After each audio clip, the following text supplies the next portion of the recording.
आदाब नाजरीन, आज हम जिस अजीम हस्ती के रूबरू बैठे हुए हैं उनका ताल्लुक राजस्थान से है।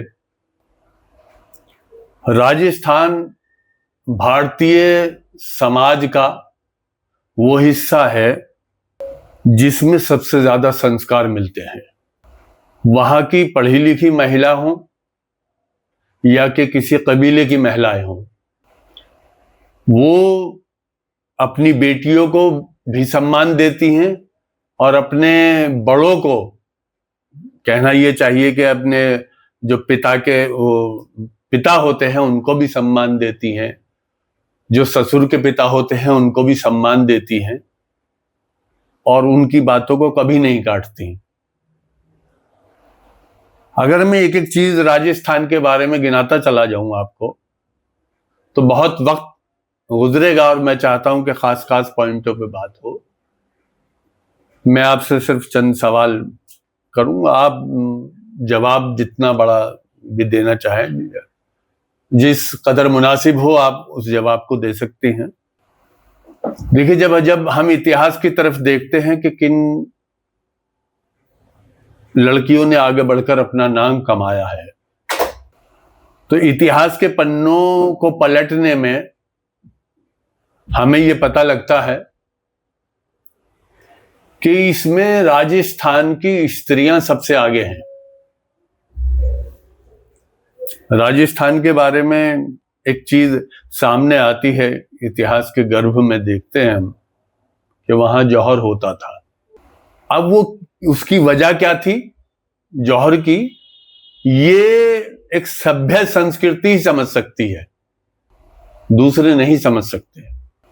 एक मैं वहां और चीज का जिक्र करना चाहूंगा कि भारत में अगर कहने लगे कि सबसे ज्यादा पर्दे में रहने वाली स्त्रियां कहां होती हैं, तो शायद आपको मजबूर होकर कहना पड़ेगा कि वो राजस्थान स्टेट है। आप अगर ये तलाश करें कि सबसे ज्यादा मेहनती स्त्रियां, सबसे ज्यादा नाम कमाने वाली स्त्रियां कहां हैं, तो आपको उनकी एक बहुत बड़ी तादाद राजस्थान में मिलेगी।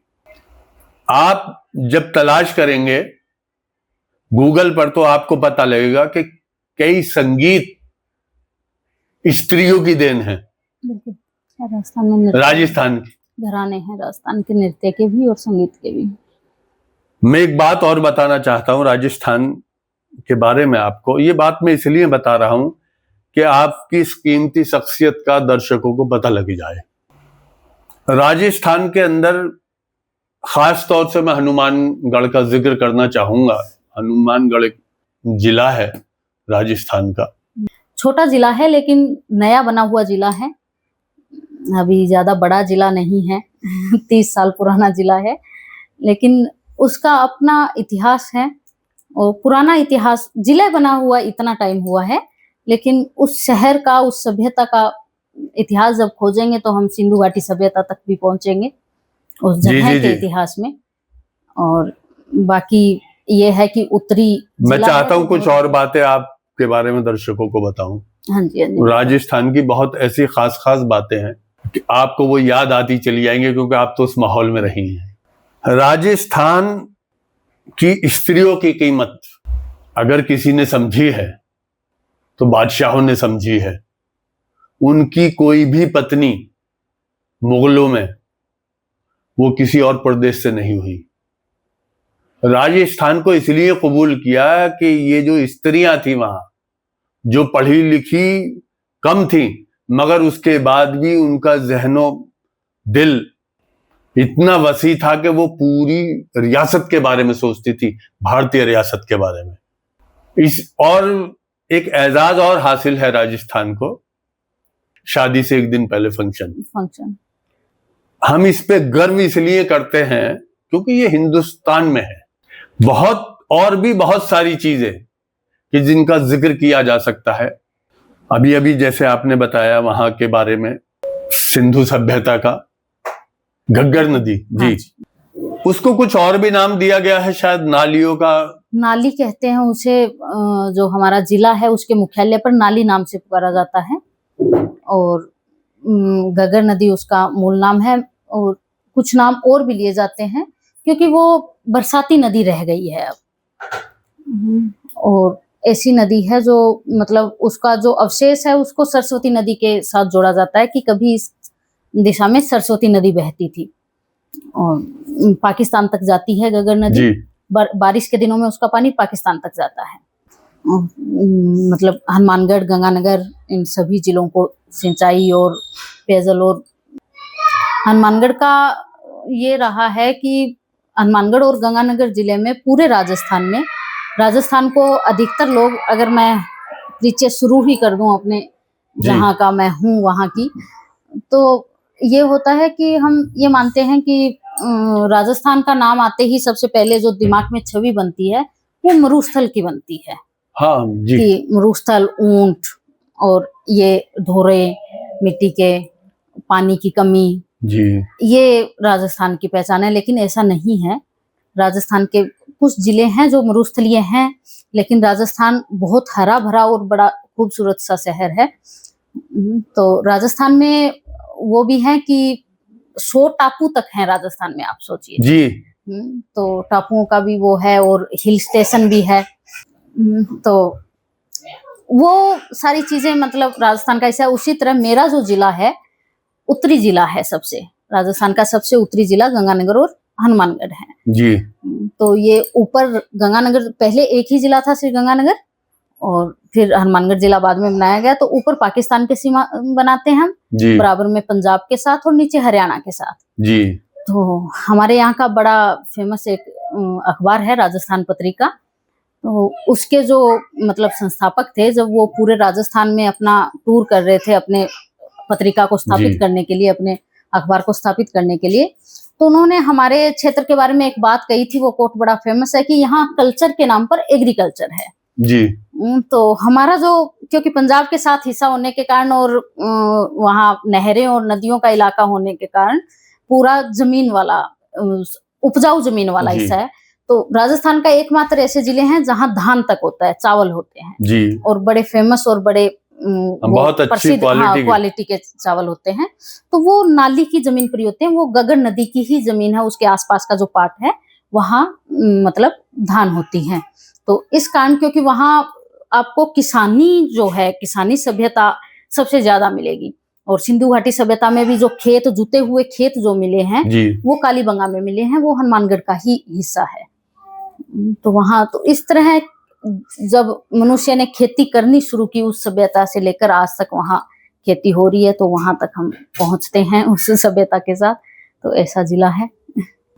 ये गुजारिश करूंगा कि आप अपना नाम बताइए, और मैं एक कवित्री की, नवोदित कवित्री हैं वो, उनकी 4 लाइनें आपके शख्सियत के मुताबिक पेश करता हूं मैं, ताकि दर्शकों को पता लगे कि आपकी जिंदगी का कुछ मकसद उनके सामने भी आ गया।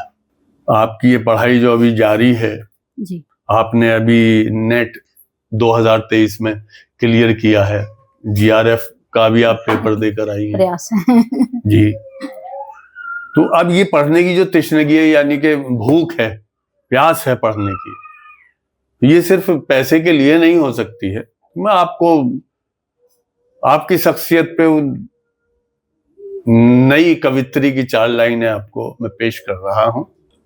जन जन में शिक्षा को आम करूंगी, जन जन में शिक्षा को आम करूंगी, मैं भी देश में रोशन नाम करूंगा। सुंदर। जब तक बच्चा बच्चा ना पढ़ जाए, तब तक मैं ना आराम करूंगी। ये आपकी जिंदगी का एक पहलू बयान करता है। मुझसे अगर कोई पूछे कि आपको क्या रुतबा देना चाहिए, क्या आपको एक खिताब देना चाहिए, तो मैं ये कहूंगा कि आप सरस्वती माँ का एक रूप है। अरे ये बहुत बड़ी उपाधि हो गई नहीं बाजा, ऐसा नहीं है। उनका एक वो हो है कि आशीर्वाद बना रहे जो हमारे देश में। आप पहले तो मुझे अपना नाम बताइए। प्रियंका भारद्वाज मेरा नाम है जी। और पहले मेरी बात में जैसे जाहिर हो गया कि राजस्थान के हनुमानगढ़ जिले से मैं बिलोंग करती हूँ और जी। हनुमानगढ़ में एक छोटा सा गांव है मुंडा, जी। जहाँ मेरा जन्म हुआ और परवरिश हुई। किसान परिवार से आती हूँ, पापा खेती करते हैं और उसी परिवार से ताल्लुक कपास है। की और उसकी बहुत ज्यादा वहाँ खेती होती जी, है हमारे यहाँ और कपास, गेहूं, धान, जी, इन्हीं सब में वो देखा है हमने, और बचपन बिताया। भारत सरकार, राजस्थान सरकार वहाँ एक मेला भी, कृषि मेला भी लगाती है। हाँ, कृषि मेला हर बार होता है। उसमें वो किसानों की वही है कि सरकार का एक, ये जो आपने ये सोच लिया है कि मैं पढ़ाई में मंजिलें तय करती जाऊंगी, मैंने आपके बारे में ये बात सुनी कि आपने जब ये अपना नेट क्लियर किया तो आपको एक जगह से जॉब की ऑफर आई, वो भी कॉलेज से। मैं क्या आपसे उस कॉलेज का नाम पूछ सकता हूं? और आप हमें ये भी बताएं कि आपने उसको एक्सेप्ट क्यों नहीं किया? नहीं, कॉलेज का नाम तो हम क्यों लें, क्या करना है हमें कॉलेज के नाम से। जॉब की मैं तलाश में थी जी। और वहां से आया जॉब का, क्योंकि नेट के हिसाब से ये होता है कि आप पढ़ाने के लिए क्वालिफाइड हो बिल्कुल जी।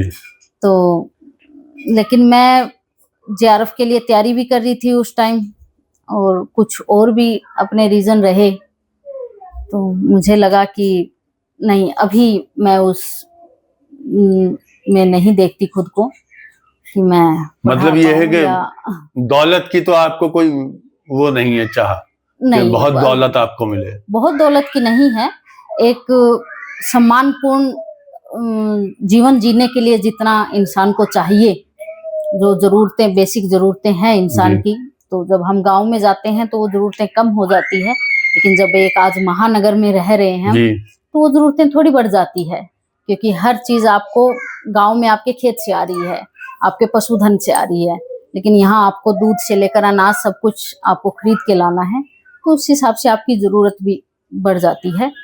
तो उतना एक सम्मानपूर्ण जीवन हम जी पाए, गरिमापूर्ण जीवन हम जी पाए, इतनी चाह है तो वही हम कर रहे हैं, इससे ज्यादा नहीं है। इकट्ठा करने की चाह नहीं है, इकट्ठा करने की जो चाह है वो विद्या है कि शिक्षा मिलती रहे, पढ़ती रहूं, तो जितना कमाते हैं वो अपना जो बच जाता है, जो जीवन जीने के बाद में, अपनी जरूरतें पूरी करने के बाद में, वो मैं इन किताबों पर खर्च कर देती हूँ।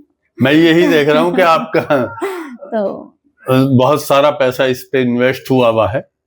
ये बहुत कम है, गांव में अभी इससे 2 गुना किताबें मेरी 3 गुना रखी हैं, और कुछ किताबें जो मैंने पुस्तकालय बनाया था तो उसमें मैंने दान कर दी, और दान करना नहीं कहूंगी मैं उसको, क्योंकि मैंने ही बनाया था, तो नॉर्मल सी बात है कि मैं ही उसमें किताबें भी लगाऊंगी। और तो बच्चों के लिए, क्योंकि एक बात मुझे याद आती है, हमारे यहाँ किसी ने कहा था मुझे, जब मैंने पुस्तकालय बनाया और वो अच्छा चलने भी लगा था, बच्चों को रुचि आने लगी थी, तो उस टाइम में अगर वो हुआ कि थोड़ी राजनीति गांव में पहुंची हुई है हर जगह है, तो ऊपर से लेकर गांव में तक, और गांव की राजनीति के रूप बदल जाते हैं जी।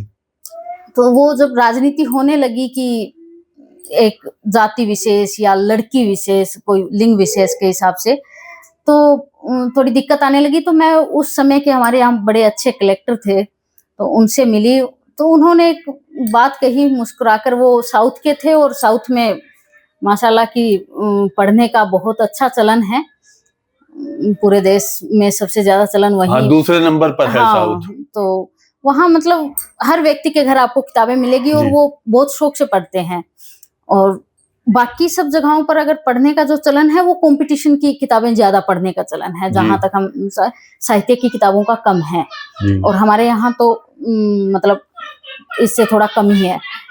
तो उन्होंने एक बात कही कि यहाँ सरस्वती बहती थी, मैंने तो बस सुना है, बाकी इस एरिया में सरस्वती दिखती नहीं है आजकल लोगों में, क्योंकि लोग किताबें पढ़ना नहीं चाहते, और जो पढ़ना चाहते हैं उनको उपलब्ध नहीं हो रही, क्योंकि उस तरह का माहौल खत्म हो गया है। उसके पीछे बहुत सारे कारण हो सकते हैं, कि आप ऐसी जगह पर रह रहे हैं जहां आपको बहुत जल्दी डेवलपमेंट मिल रहा है, और आप जैसे पंजाब है तो बहुत जी। डेवलप राज्य है, तो हम पंजाब के बॉर्डर पर लगते हैं, तो कोई भी संस्कृति जब पंजाब के लोग ज्यादातर बाहर रहते हैं तो पश्चिमी संस्कृति सबसे पहले पंजाब में जी। उतरती है, तो वो फिर बॉर्डर तक भी आती है, तो इधर भी अपनाई जाती है। तो चाहे मोबाइल के मान लो, लैपटॉप मान लो, जी, जो जी, भी जी। मान लो, नई चीजें जो भी बच्चों को मनोरंजन के लिए, तो मनोरंजन के साधन बढ़ते गए। तो मनोरंजन के साधन जब बढ़ते गए तो किताबों की तरफ से रुख कम हो गया। जी। और दूसरा ये होता है कि ज्ञान की जरूरत, किताबों वाले ज्ञान की जरूरत जी। किस लिए हमें, कि पेपर तोड़े हम, कंपटीशन का पेपर तोड़े, या पढ़ाई में हमें आगे जी। जाना है। जब आपको दिमाग में ये, जब तक वो नहीं आएगी, मतलब वो शिक्षा नहीं दी जाएगी कि एक अच्छा जीवन जीने के लिए नौकरी और वो चीजें जरूरी हैं, तब तक वो लगता है कि जमीन मेरे पास है, करोड़ों का मेरी संपत्ति है, मुझे पढ़कर क्या करना है। तो पढ़ने से सिर्फ एक वो नहीं है कि पैसा ही कमाना है या नौकरी ही जी। लगनी है। जीवन भी कुछ सीखना है नया, तो वो रुचि का भी वो चेंज होती जाती है कि हमें तो खेत में काम करना है। मनोरंजन के जो साधन आए, हमने फिल्में देख ली, हमने वो मोबाइल में गेम खेल लिए, तो वो चीजें बदलती गई, तो उस वजह से थोड़ा सा किताबों से रुझान टूटता गया नई पीढ़ी का। तो यही सोच के मैंने लाइब्रेरी का वो सोचा था कि जो किताबें मैं पढ़ चुकी हूँ वो किताबें और भी पढ़ें। तो मैंने अपने गांव में लाइब्रेरी बनाई थी, और बच्चे आने लगे थे, स्कूल के बच्चे बहुत इंटरेस्ट लेने लगे थे। बहुत सारे लोगों ने सहयोग किया, गांव में मेरे खुद के क्लासमेट्स थे जिन्होंने जी। बहुत सहयोग किया मेरा, जो बचपन में साथ पढ़े थे। और उसके बाद में और बाकी राजस्थान के साहित्यकार भी जिन्होंने किताबें भेजी मुझे, बोधि प्रकाशन जो जोधपुर से, उन्होंने बहुत सारी किताबें मुझे भेजी। जी। तो उस तरह सहयोग रहा, और वो लाइब्रेरी बहुत अच्छी चली कुछ साल। जी। लेकिन उसके बाद में फिर वो ही थोड़ी राजनीतियों के वो हो जाते हैं सुर, कि ये तो उसकी जगह में बनी हुई है, हमारे बच्चे वहां नहीं पढ़ने जाएंगे, या उस जाति विशेष के इलाके में बनी हुई है, वहां पढ़ने नहीं जाएंगे। तो अभी भी पढ़ रहे हैं जितने भी बच्चों को, मैं तो ये कहूंगी, अभी भी जब पूछती हूँ उन लोगों से तो पता चलता है भी 15 बच्चे 20 बच्चे तो आ ही रहे हैं पढ़ने के लिए। तो बस ये तसल्ली हो जाती है कि जब तक एक बच्चा भी वहां पढ़ रहा है कोई किताब, तो वो स्थापित रहनी चाहिए। तो इस तरह वो लाइब्रेरी चल रही है। मतलब ये इसमें ये सार्थक बात होती है कि एक स्त्री को पढ़ाना एक खानदान को पढ़ाना है। ये आपने सार्थक करके दिखा दिया है। बिल्कुल होना चाहिए। और ये चीजें मैंने अपनी मम्मी से भी ली, क्योंकि उनकी पढ़ाई बीच में छूट गई थी जी। शादी की वजह से। बहुत कम उम्र में उनकी शादी हुई, जी। और 14 साल की उम्र में जब वो 8th क्लास कर रहे थे तभी शादी हो गई थी। उन्हें पढ़ने का बहुत शौक था, जी। तो वो नहीं पढ़ पाई। और लेकिन जितना उन्होंने सीखा उतना उन्होंने हमें सिखाया बचपन से। तो मैं कहूंगी स्कूल से भी पहले जो चीजें क ख ग का ज्ञान है, चाहे गणित के मैं कहूंगी जोड़ बाकी गुणा भाग हैं, वो मैंने घर पे मम्मी से सीखे हैं। तो एक वो ललक होती थी कि स्कूल में सबसे पहले बच्चों से हमें सीखना है, तो हम घर में मम्मी से सीखते थे, मम्मी सिखाती थी। और साहित्य में रुचि भी शायद वहीं से आई, क्योंकि मम्मी हमें कविताएं सुनाती थी अपनी। अच्छा। 5th क्लास में 6th क्लास में सुनी हुई। जैसे एक कविता का मैं जिक्र करूं तो कन्हैयालाल सेठिया की राजस्थानी की बड़ी फेमस कविता है कि अरे घासरी रोटी ही जद बन बिलावड़ो ले भाग्यो, नानो सो अमरियो चीख पड़ो राणा रो सोयो दुख जाग्यो। ये महाराणा प्रताप जी जी महाराणा प्रताप की जिंदगी पर है कविता है। तो ये मेरी मम्मी हमें पूरा सुनाती थी। उनकी 5th क्लास में थी और तब से उनको याद थी, तो वो हमें पूरी कविता सुनाती थी। तो वहां से कविता से परिचय हुआ जी। और फिर साहित्य की किताबों में रुचि थी, तो पढ़ने लिखने लगे। तो इस तरह आगे। तो क्या आपने भी कविताएं लिखनी शुरू की फिर? मैंने 8th क्लास में शुरू की, 8वीं में मुझे याद आता है। और वो लिखनी कैसे शुरू की वो तो शायद मुझे नहीं याद होगा, और किस दिन से की वो भी याद नहीं होगा। लेकिन इतना सा याद है कि हमारे एक सर हुआ करते थे, जो मतलब गांव में क्या होता है कि हम छोटे से प्राइवेट स्कूल में पढ़े हैं, और वो वहीं के टीचर होते हैं जो जितना पढ़े लिखे, लेकिन उन्होंने हमें क्या का ज्ञान दिया, तो हमारे लिए वो बहुत पढ़े लिखे हैं। जितने भी पढ़े लिखे थे अपने उम्र में और अपने समय में, वो काफी था उनके लिए। तो वो जो प्राइवेट जॉब करता है उसे उसी तरह की कसमकस वो रहती है, क्योंकि गांव का मतलब ये नहीं है कि हर व्यक्ति के पास जमीन है। जी बिना जमीन के भी व्यक्ति हैं और उनको अगर मजदूरी के अलावा कुछ करना है तो अलग तरह की मजदूरी करनी होगी। तो वो स्कूल में पढ़ाते थे और साथ में भजन मंडली के वो सदस्य थे, तो वो रात को जागरण लगाते थे। तो वो जागरणों में भजन मतलब खुद बना के गाना, ऐसी उनकी अच्छा वो थी उनमें सृजनात्मकता कहेंगे। तो वो जब हमें 15 अगस्त या 26 जनवरी की तैयारी करवाते थे, तो वो हमारे यहाँ पंजाबी गाने चलते हैं, क्योंकि जी पंजाब के साथ हमारा बॉर्डर लगता है, तो जी पंजाब और हरियाणवी गानों की संस्कृति हमारे यहाँ ज्यादा है। जी तो वो पंजाबी गानों पर देशभक्ति गाने बनाकर उसी टून पर, मतलब हम बोलेंगे तो उसी संगीत पर, उसी जी धुन में बना के और वो बच्चों से गवाते थे। तो मैं उन गानों को वो जब लिखते थे, लिख के और वो बच्चों को प्रैक्टिस करवाते थे, मैं सोचती थी, मुझे ये लगता था कि 4th या 5th क्लास में रही होंगी मैं, तो ये लगता था कि गाने इसका बनाने का मतलब है कि कोई शब्द है, उसके साथ का ही कोई शब्द होना चाहिए। मतलब जिसको हम कहेंगे तुकबंदी। जी और वो संगीत का ज्ञान नहीं था कि इन्होंने इसका संगीत लिया है, म्यूजिक लिया है, शब्द नहीं लिए हैं। मुझे जी ये लगता था इसका ये शब्द है तो इस पर तो ये शब्द बन रहा है ना, तुकबंदी तो इसमें हो रही है, तो जी इन्होंने ये कैसे ले लिया। तो वो करते करते मैं उनके वो गीत पढ़ते पढ़ते फिर उसी धुन पर कभी कोई कविता लिखी होगी लड़कियों के लिए, तो वो ही कोई पहली कविता रही होगी। अब याद भी नहीं है। वहां से शुरू हुआ। घर में कोई नहीं था जो मतलब बता सके, और जैसे बड़े हुए थोड़ा कविताएं वो पढ़ने लगी अखबार में। घर पे अखबार आता था हमेशा, तो जी रविवार के अखबार में कुछ साहित्य का अलग से पन्ना आता था, वो पन्ना ही पढ़ते थे। जी और ये नहीं पता था कि जो सिलेबस में लगते हैं उनके अलावा भी कोई साहित्यकार होते हैं। हाँ, इतना सुना था कि हमारी दादी जी हैं, मेरे दादाजी के छोटे भाई जो हैं, उनकी मिसेज वो शहर में रहती थी श्रीगंगानगर जी में।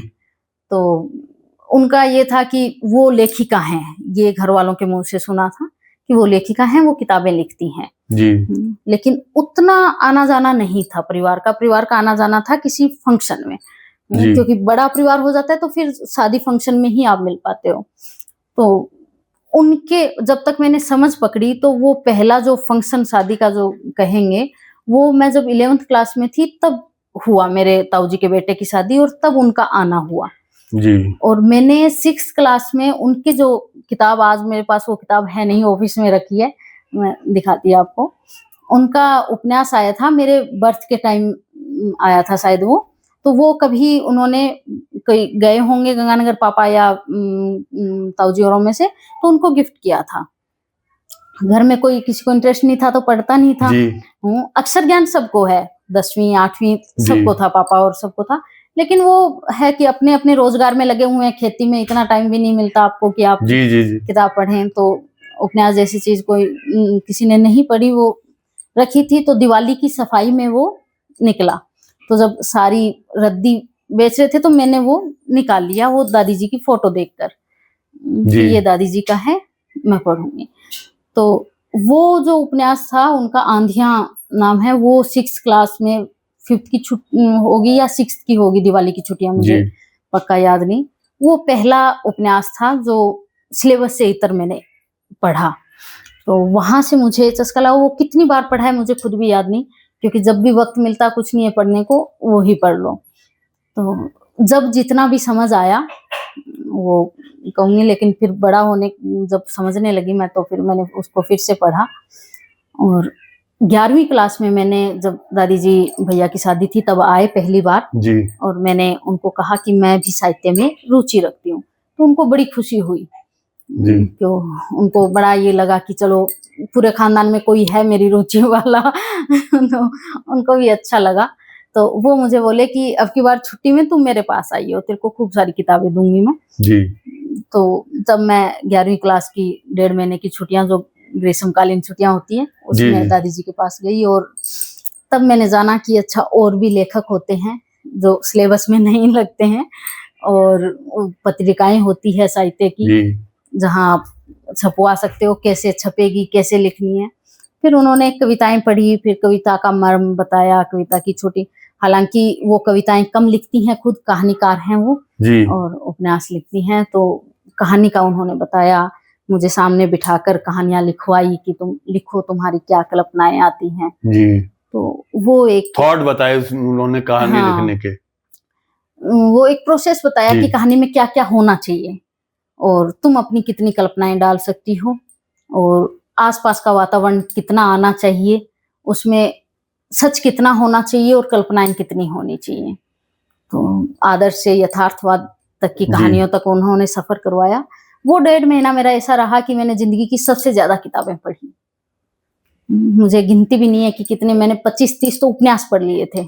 जी और दादी जी ऐसे हैरान होते थे कि इतनी पढ़ने की स्पीड तेरी कितनी होगी, तो इतना पढ़ लेती है। तो उन्होंने बहुत सारी किताबें दी, इनमें भी बहुत सारी किताबें ऐसी होंगी, इनमें कुछ किताबें जो उनकी तब की दी हुई किताबें हैं, मुझे गिफ्ट की हुई हैं। एक तो बड़ी बुरी हालत में वो किताब होगी, मुझे बाइंडिंग करवानी है, तो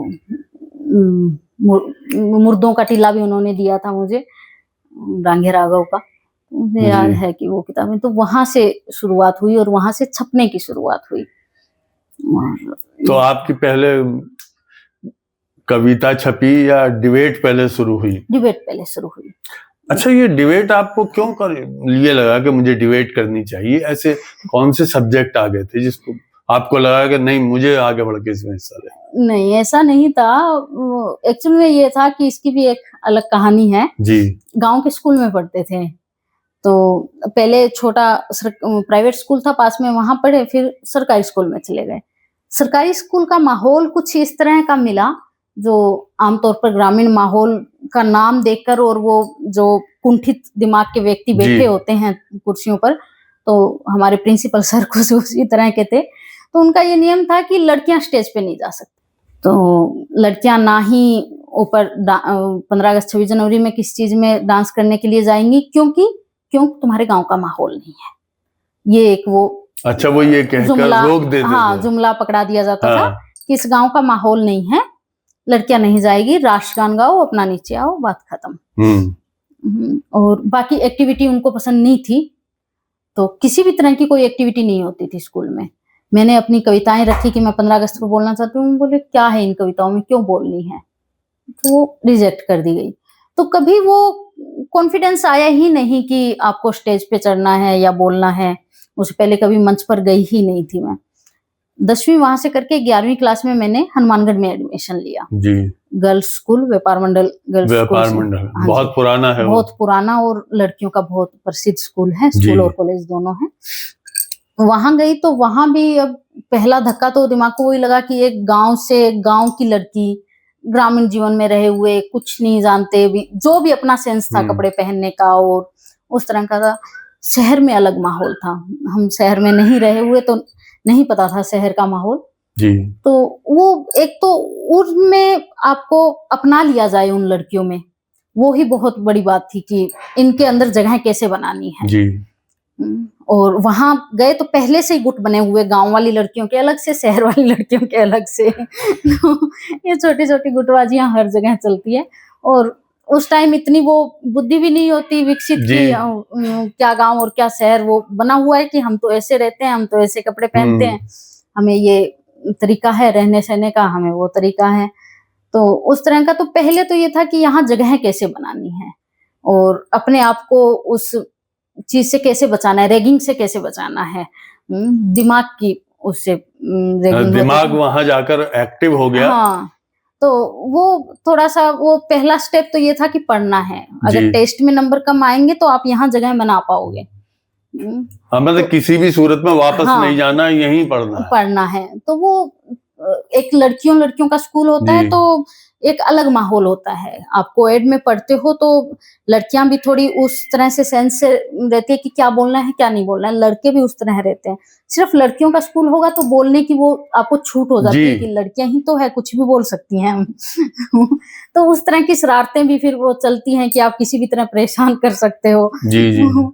तो उन परेशानियों से, उन चीजों से बचना है तो आपको ये दिखाना होगा कि आप पढ़ाई में बहुत अच्छे हो, तो आपकी जरूरत पड़ सकती है उन्हें, तो वो आपको जगह बनानी होगी।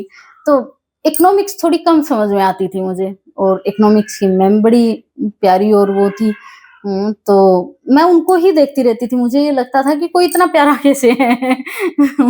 और जो खुलकर मैं जिनके सामने आई वो मेरी सोशियोलॉजी की मैम थी। जी। मैम तो उन्होंने मतलब उनके साथ पहले दिन से ऐसा कनेक्शन बन गया कि उनके सामने मैं बोलती थी, बहुत बोलती थी, और वो मुझे कहते थे कि तू बहुत बोलती है, चुप भी नहीं होती। और इकोनॉमिक्स की मैम को लगता था ये बोलती भी नहीं है। तो इस तरह के 2 व्यक्ति तो उस टाइम चल रहे थे। एक ही कॉलेज में 2 मैम ऐसी। तो वो दोनों ही आई, कोई प्रतियोगिता होनी थी जी। और जिसमें हनुमानगढ़ के लगभग सभी स्कूलों ने हिस्सा लेना था। तो वाद विवाद प्रतियोगिता थी और प्रतियोगिता कोई संस्था करवा रही थी, और टॉपिक था कि आज के संदर्भ में आजादी की महत्ता या प्रासंगिकता। जी। तो ऐसा कुछ टॉपिक था। तो वो आए और उन्होंने कहा भी कौन-कौन हिस्सा लेना चाहता है वाद विवाद में। तो जो सोशियोलॉजी की मैम थी वो बोली कि इसका नाम लिखो ना, बहुत बोलती है। और इकोनॉमिक्स वाली मैम बोली कि ये बोलती कहाँ है? अच्छा। तो उन दोनों में भी बहस हो गई कि नहीं ये बोलती है, नहीं बोलती। तो सोशियोलॉजी वाली मैम, क्योंकि इकोनॉमिक्स थोड़ा टफ लग रहा था जी। मेरे को और वो टॉपिक नहीं समझ आ रहे थे और इतना वो नहीं हो रहा था कि मैं पूछ सकूं, तो मैं बोलती नहीं थी, सिर्फ रट लेती थी उसको। सोशियोलॉजी आसान लगा और रुचि का सब्जेक्ट लगा तो मैं क्वेश्चन पुट करती थी, तो उनको लगता था बहुत बोलती है ये। तो वो बोली कि चलो बोलती है तो नाम लिखो इसका, देखते हैं कैसा बोलती है। तो उन्होंने वो अपनी बहस में ही मेरा नाम लिख लिया। जी। और वो फिर वो मुझे ऐसा हो गया कि नहीं, लिख लिया है तो कुछ बोलना है, साबित करना है। तो मैंने खुद से वो फिर एक अपना पैराग्राफ खुद लिखा आपने। डिबेट तैयार की और फिर उसमें स्थान भी था, शायद दूसरा था या कुछ ऐसा था मेरा। तो वो वहां से एक आत्मविश्वास बना कि स्टेज पर जा सकते हैं, बोल सकते हैं। फिर वो चलती रही कड़ी आगे से आगे। तो लगातार ये होता रहा। हाँ, फिर 11वीं 12वीं में खूब हिस्सा लिया जी। और स्कूलों में भी गए, कॉलेजों में भी गए। उसमें फिर मैंने टीचिंग कोर्स किया है, हमारे यहाँ बीएसटीसी बोलते हैं, बेसिक टीचिंग कोर्स को। तो उस कॉलेज में गए तो वहाँ भी ये चलता रहा और वहाँ के प्रिंसिपल सर जो थे उन्होंने भी बहुत मोटिवेट किया और बहुत उनका वो रहा। तो इस तरह जर्नी चली। तो एक्चुअल में ये जो निखर कर आई जो चीज मेरे व्यक्तित्व की, वो 11वीं क्लास में आई। गांव में ये नहीं हो सका। वो सर उस तरह के मैं कहूंगी कि टीचर नहीं मिले कि जो मोटिवेट करते। और आज जब सरकारी स्कूलों का सुनती हूँ, खबरें आती है और बहुत सारे खुद के भी जानकार हैं जो सरकारी स्कूल में पढ़ा रहे हैं, मेरे खुद के साथ की दोस्त हैं जो सरकारी टीचर हैं और वो उन बच्चों को मोटिवेट कर रहे हैं। जी। अभी का किस्सा है हमारे हनुमानगढ़ के ही किसी गांव का, राउतसर के पास का। उन टीचर ने, हिस्ट्री के टीचर ने ये शर्त रखी थी अपने क्लास में कि जो बच्चियां 100 में से 100 अंक लाएंगी उन्हें मैं अपने पैसे से हवाई यात्रा करवाऊंगा। तो पूरे क्लास में 2 बच्चियों ने हिस्ट्री में 100 में से 100 अंक लिए बोर्ड की परीक्षा में। तो वो हिसार से लेकर दिल्ली तक उनको हवाई जहाज में यात्रा करवाई उन्होंने अपने पैसों से। तो ये भी बच्चों के एक मोटिवेशन होता है और इस तरह के टीचर आ रहे हैं तो अच्छा भी लगता है कि चलो अब की पीढ़ी में बहुत अच्छे टीचर आ रहे हैं। मैं आपका मतलब ये है कहने का, जहां तक मैं समझ पाया, कि आप किसी भी चीज को अगर चैलेंज मानते हैं तो आप कर सकते हैं। आप कर सकते हैं, बिल्कुल। और अगर आप चैलेंज नहीं मानते तो फिर आप नहीं कर सकते। नहीं कर सकते। वो चाहे फील्ड कोई भी हो। अब वो उनको लगा कि मैं बच्चियों को ये बोलूंगा तो शायद ये चैलेंज के तौर पे लेंगे, जैसे आपने वो शहर में आके चैलेंज के तौर पे लिया कि मुझे वापस नहीं जाना, जगह बनानी है। मुझे जगह बनानी है, और जगह मैं शिक्षा से ही बना सकती हूँ। जी। और शायद इसीलिए आपके वो सवाल ज्यादा थे। आपकी टीचर जो कहती थी बहुत बोलती है, क्योंकि आप वो सब्जेक्ट पे सवाल बहुत करती हूँ। क्योंकि वो एक तो सोशियोलॉजी है कि सामाजिक वो से जुड़ा हुआ है, तो नॉर्मल सी बात है कि जब आप नई चीजें जानते हो कि इस तरह का भी समाज है, एक इस तरह का भी समाज है, एक तो बंधे होते हैं ना, अपना कैनवास इतना ही है कि हम जानते कि हमारे यहाँ ये रीति रिवाज है तो मतलब यही पूरी दुनिया में नहीं। आप सोशियोलॉजी में दूसरे समाज को भी जानते हो, आप आदिवासी समाज से परिचित होते हो, आप अलग अलग और तरह के समाजों से परिचित होते हो। तो वो सवाल बनते हैं कि ऐसा क्यों है, इनमें ये रीति रिवाज क्यों है। और बहुत सारे ऐसे समाज के बारे में भी जानते हो कि जहाँ मातृत्वात्मक वो चल रही हैं, तो वो कि ये हमारे यहाँ क्यों चेंज हो गई। जैसे सिंधु घाटी सभ्यता का मैंने जिक्र किया, हड़प्पा सभ्यता का कि हमारे यहाँ कालीबंगा से रिलेटेड, तो वहाँ उस टाइम में मंदिर के साक्ष्य नहीं मिलते किसी भी तरह के। सिंधु घाटी सभ्यता में वहाँ एक मूर्ति जो मिलती है वो मात्र सत्तात्मक मूर्ति मिलती है, तो उससे पता चलता है कि वो जो सभ्यता थी वो मात्र सत्तात्मक सभ्यता थी। तो हम उस जगह पर बैठे हैं जहाँ मात्र सत्तात्मक सभ्यता रही है और अब उसका बिल्कुल उलट हो चुका है जी। तो बहुत सारे क्वेश्चन बनते हैं कि ये चेंज एक दिन में तो आया नहीं होगा, सब कुछ धीरे धीरे आया होगा। और कई वहाँ जातियों की सभ्यताएं अलग अलग अलग आई। जैसे भटनेर का जिक्र आप अभी करेंगे हम जी। तो आप एक मीणा जाति भी वहाँ आई, और मीणा का हमारी तरफ कम है जी। ये जयपुर की आसपास की जातियां रही, जयपुर में इनका पूरा राज रहा, फिर राजपूतों से इनके युद्ध में और मीणा हार गए, तो फिर ये आदिवासी जातियां बनती गई, पिछड़ते गए। हालांकि मीणा राज करने वाली जाति थी जी, आदिवासी जाति नहीं रही हमेशा से, इनके खुद के राज थे। तो ये तो बहुत पुराना इतिहास नहीं है, इतिहास में लिखा हुआ है। जयपुर की तरफ, हमारी तरफ जो जातियों का वो रहा, अगर इतिहास में अगर हम जाएं भटनेर का, तो आप हमें ये बताइए भटनेर का नया नाम क्या है? भटनेर का ही नया नाम हनुमानगढ़ है। अच्छा। तो हनुमानगढ़ का पुराना नाम भटनेर है जी। और ये जैसलमेर के भाटी राजा थे, उनके नाम पर भटनेर नाम पड़ा था। और हमारे यहाँ बहुत पुराना दुर्ग है जो एशिया का पुराना दुर्ग माना जाता है, बहुत पुराना, और कुछ 285 या कुछ 295 ईस्वी, दोनों ईस्वी का नाम आता है कि इसमें बना था वो भटनेर नगर का किला। हाँ, किला जो बना, तो वो कुछ लोग कहते हैं भूपत भाटी ने बनवाया और कुछ कहते हैं भूपत भाटी ने शुरू किया, उसके बेटे अभय भाटी ने पूरा करवाया। जो भी है इन 2 पीढ़ियों में वो चला, क्योंकि बहुत बड़ा दुर्ग है तो नॉर्मल सी बात है एक पीढ़ी में तो नहीं बना होगा। मुझे ये लगता है कि शायद वहां से शुरू हुआ और कंप्लीट वहां जाकर हुआ 1300 कुछ में, 1398 ईस्वी में ये कंप्लीट लगभग हो चुका था। नहीं, ये 285 में शुरू हुआ और फिर इसका पुनर्निर्माण वापस होता रहा, क्योंकि ये सबसे उत्तरी द्वार था जी। तो इस पर आक्रमण सबसे ज्यादा होते थे। हाँ, ये सब पाकिस्तान से वहां से आते थे, तो वो उधर से आते थे, तो सबसे पहला यही होता था और सबसे मजबूत किला भी माना जाता है इसको तैमूरे तुजुकी में लिखा गया है कि ये सबसे मजबूत किला, भारत का सबसे मजबूत किला कहा मजबूत किला उसको कहा गया है। और अकबर को और तैमूरलंग को दोनों को वो किला बहुत पसंद। लेकिन उससे पहले के अगर इतिहास में जाएं तो मतलब ये पूरा जो इलाका था ये जंगल था। बीकानेर की स्थापना के बाद ये पूरा हिस्सा जंगल था, इसको जांगल प्रदेश भी बोलते हैं और इसका महाभारत कालीन जिक्र भी आता है।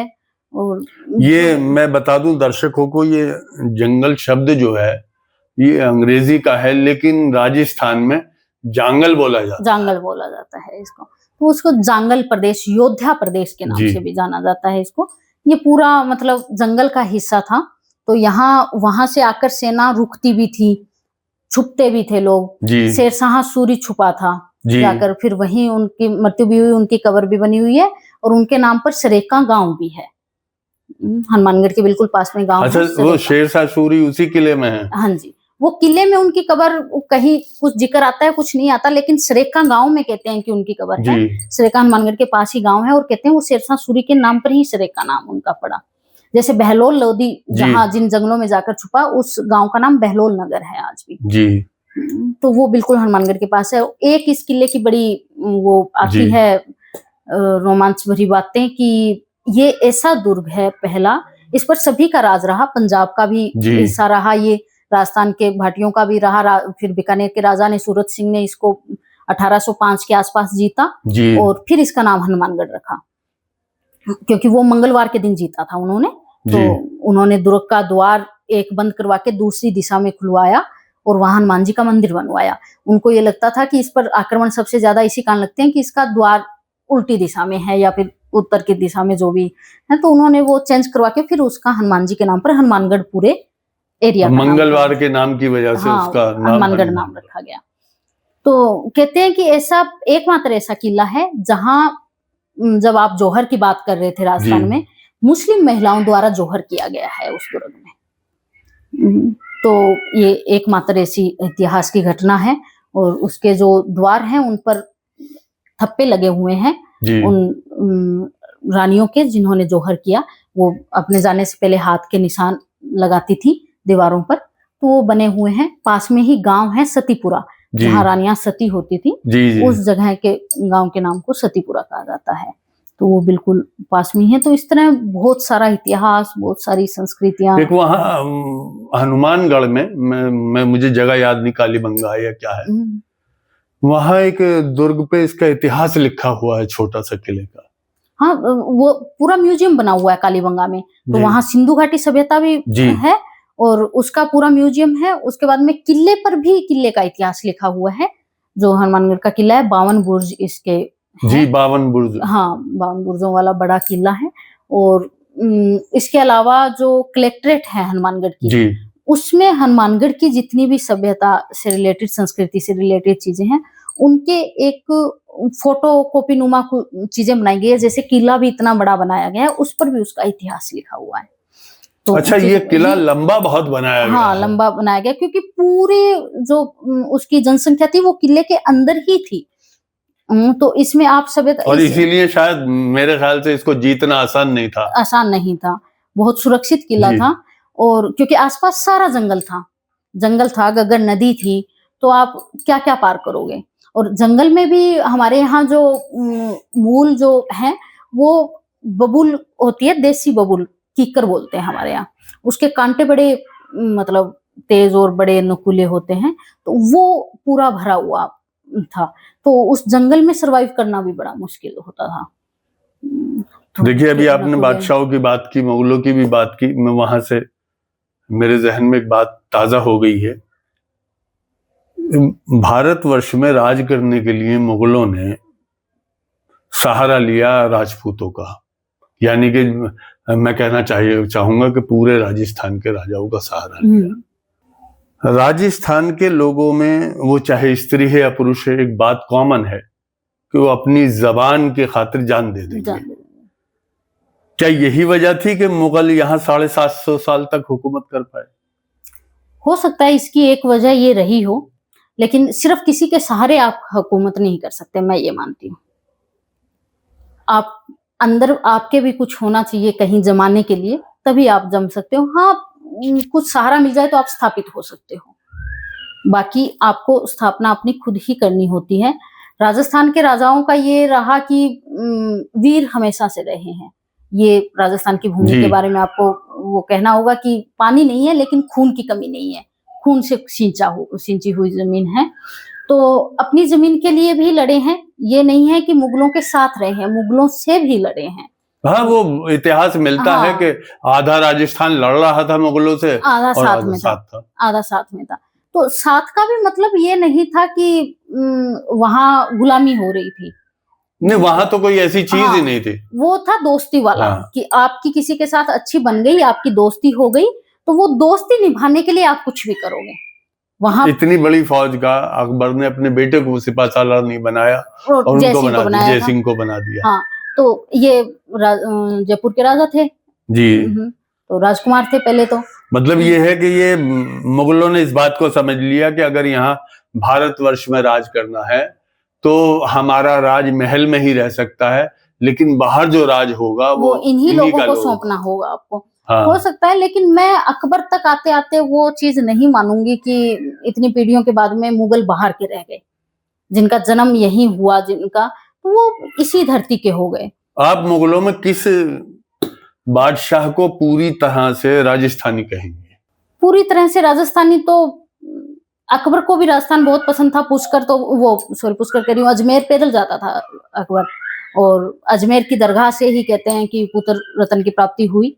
और अजमेर में किला भी बनवाया अकबर ने, मैगजीन का दुर्ग जिसको बोलते हैं, एकमात्र मुगलों द्वारा बनवाया गया दुर्ग है राजस्थान का। तो बहुत सारे किस्से। और देखिए, अकबर तो राजस्थान के हर हिस्से को बहुत सम्मान देते थे। वो इस पूरी धरती को सम्मान देता था, मैं ये मानती हूँ। क्योंकि उसको आप सिर्फ मुगल के हिसाब से नहीं देख सकते। वो यही जन्मा था, इसी धरती का था। और राजघराने क्या यही वजह थी कि रानी पद्मावती जो थी उन्होंने यहाँ इनकी हुकूमत करने के लिए अपनी सेना और अपनी ताकत सब कुछ उनको दे दिया, बहरम खान को? मैं ये चीज नहीं, उस चीज को वो करूंगी, क्योंकि उस टाइम की राजनीति सिचुएशन क्या रही हमें मैं आपको याद दिलाऊं, इतिहास के गर्भ में ये छुपा हुआ है, मतलब पढ़ा है, खैर हमने छुपा हुआ भी नहीं कह सकते हैं उसको। अकबर के जो पिताजी हैं यानी हुमायूं एक राजस्थानी रानी को बहन कहते थे, करमवती को। ये वो हुआ था, करमवती ने तो फिर बाद में सती हो गई थी, करमवती जौहर कर लिया था उन्होंने। हुमायूं वो एक दूसरा मुस्लिम राजा से जब युद्ध हो रहा था जी, वो गुजरात के राजा से युद्ध था और उन्होंने हुमायूं को चिट्ठी भेजी थी और राखी भेजी थी जी मदद के लिए। तो इतिहास जहां हम पढ़ते हैं तो ये होता है कि हुमायूं, नॉर्मल सी बात है कि वो एक सल्तनत का बादशाह है, उसके 100 काम और भी है और 100 तरह की राजनीति भी है। जिस तरह आज हम कह दें कि कोई पार्टी का नेता है तो वो पार्टी से भी तो बंधा हुआ है ना, उसके खुद के अगर कोई संबंध है तो उसके साथ पार्टी को भी साथ लेकर चलना पड़ेगा।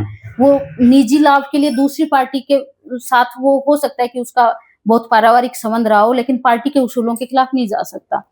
तो वो ही था कि जब राज दरबार में चिट्ठी आई तो कुछ लोगों का ये हुमायूं को राय थी, कहते हैं कि तुम्हें जाना चाहिए, तुम्हारी बहन है, हिंदू है तो क्या हुआ, राजपूत है तो क्या हुआ, हिंदू का नहीं कहेंगे हम, राजपूत और वो मान लेंगे। तो दूसरी तरफ वो भी था कि नहीं वो तो राजपूत हैं और मुस्लिम राजा ही उस पर कर रहा है आक्रमण, तो हमें मुस्लिम राजा की तरफ होना चाहिए या चुप रह जाना चाहिए, कुछ नहीं करना चाहिए। उस कहेंगे कि पेशो पेश में या जो भी वो रही, उसका निर्णय लेने में देरी हुई हुमायूं के। तो हुमायूं जब तक गया तब तक वहां सब कुछ बिखर चुका था, रानी करमावती ने जौहर कर लिया था और मतलब हार चुके थे वो। लेकिन हुमायूं को वो देखकर ज्यादा दुख हुआ कि मैं लेट हुआ, मेरे को देरी हुई, इस वजह से मैंने अपनी बहन को खो दिया, मैं राखी का मान नहीं रख सका। तो फिर वो वहीं से राजस्थान से ही गुजरात की तरफ राजा के पीछे ही गया था, राजा के साथ युद्ध करने को। तो ये यहाँ तक तो बात आती है कि हुमायूं नहीं पहुंचा समय पर, लेकिन इतिहास में ये बात बहुत कम आती है कि हुमायूं जब पहुंचा तो वो गया भी था पीछे। तो ये अपना वो है उस दौर का क्या रहा। पहुंचने के साधन भी ये नहीं थे कि आपने हवाई जहाज पकड़ी और पहुंच जाओगे, आज जैसी स्थितियां नहीं रही होंगी। जो भी स्थितियां इतिहास में रही और जो भी इतिहास जैसा लिखा गया, मैं तो ये मानती हूँ कि इतिहास जीतने वाले का इतिहास लिखा जाता है, तो हारने वाले का बहुत कम लिखा जाता है। तो सबने अपने अपने पक्ष के हिसाब से इतिहास लिखा। हाँ, लेकिन जो भी तर्कपूर्ण बातें हैं उनको मैं ये कहूंगी कि मानना चाहिए, जो तोड़ मोड़ इतिहास के साथ चल रही है वो नहीं होनी चाहिए।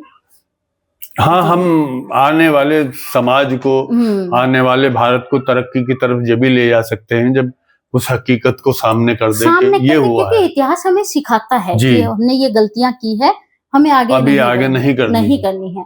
अगर हम उसको तोड़ मोड़ के हमेशा महानता के गीत गाते रहेंगे तो हम आगे नहीं बढ़ेंगे। हम 400 साल पुरानी महानता के गीत गाएंगे तो 400 साल पुराने बैठे रहेंगे जी। हमें आज में जीना है, आज के तरह से जीना है, तो ये माना जाता है। बाकी जीवन है, चलता है। आप बताएंगी औरंगजेब जो थे मुगलों में, उनकी भी एक पत्नी राजपूतानी थी। मुझे ये लगता है जब मैं मुगलों की हिस्ट्री को पढ़ता हूँ, अभी मैं दिल्ली सल्तनत पढ़ रहा था, तो मैंने ये उसमें देखा है कि उन्होंने राजस्थान के जो राजा थे उनकी बात को मुगलों ने माना और उस पर अमल किया और युद्ध जीते। हाँ, क्योंकि वो यहाँ की धरती पर पुराने थे, मुझे लगता है राजपूत जो है, क्योंकि वो सदियों से रहते आ रहे थे। तो यहाँ के वातावरण से समय कब बदलेगा, कब नदी का उफान नीचे आएगा, वो ज्यादा जानते थे। युद्ध के तरीकों के बारे में ज्यादा जानते थे। यहाँ बहुत सारे सर्वाइव करने की तरीके जो होते हैं उनके बारे में ज्यादा जानते थे। देखिए, ये कारण अंग्रेजों के साथ भी रहा। फिर जी, अंग्रेजों ने पूरे देश में राज किया, राजस्थान में कभी राज नहीं कर पाए, वो राजस्थान को कभी जीत नहीं पाए। राजस्थान के साथ संधि की उन्होंने, जी पूरे राजस्थान के राजाओं के साथ अंग्रेजों की संधि थी। जी जी कहीं भी राज नहीं था, एक अजमेर को छोड़कर, अजमेर उन्होंने अपने उसके हिसाब से बसाया शहर, और उसमें वो रहते थे। तो वो अपनी एक वो छोटी सी जगह उन्होंने बनाई, बाकी सभी राजाओं के पास साथ उन्होंने सहयोग संधि की कि आप हमारा सहयोग करोगे। और वो सहयोग संधि को फिर आगे बढ़ाते बढ़ाते उन्होंने खुद को इतना स्थापित कर लिया वहां कि राजा खुद अपने आप को तुच्छ लगने लगे और अंग्रेज उनको महान लगने लगे। तो वो एक मानसिक गुलामी को उन्होंने हथियार बनाया। कभी युद्ध से अंग्रेज नहीं जीत पाए राजस्थान के राजाओं को। उन्होंने ब्रेन वॉश किया। हाँ, एक तरह से ब्रेन वॉश का हम माने कि राजकुमारों को इंग्लिश स्कूल में पढ़ाना, जी जी उनको अपने तरीके से अपनी तैयार करना, सभ्यता में लेकर आना, कि हम ऐसे कपड़े पहनते हैं, हम महान हैं, हमारी नकल करो।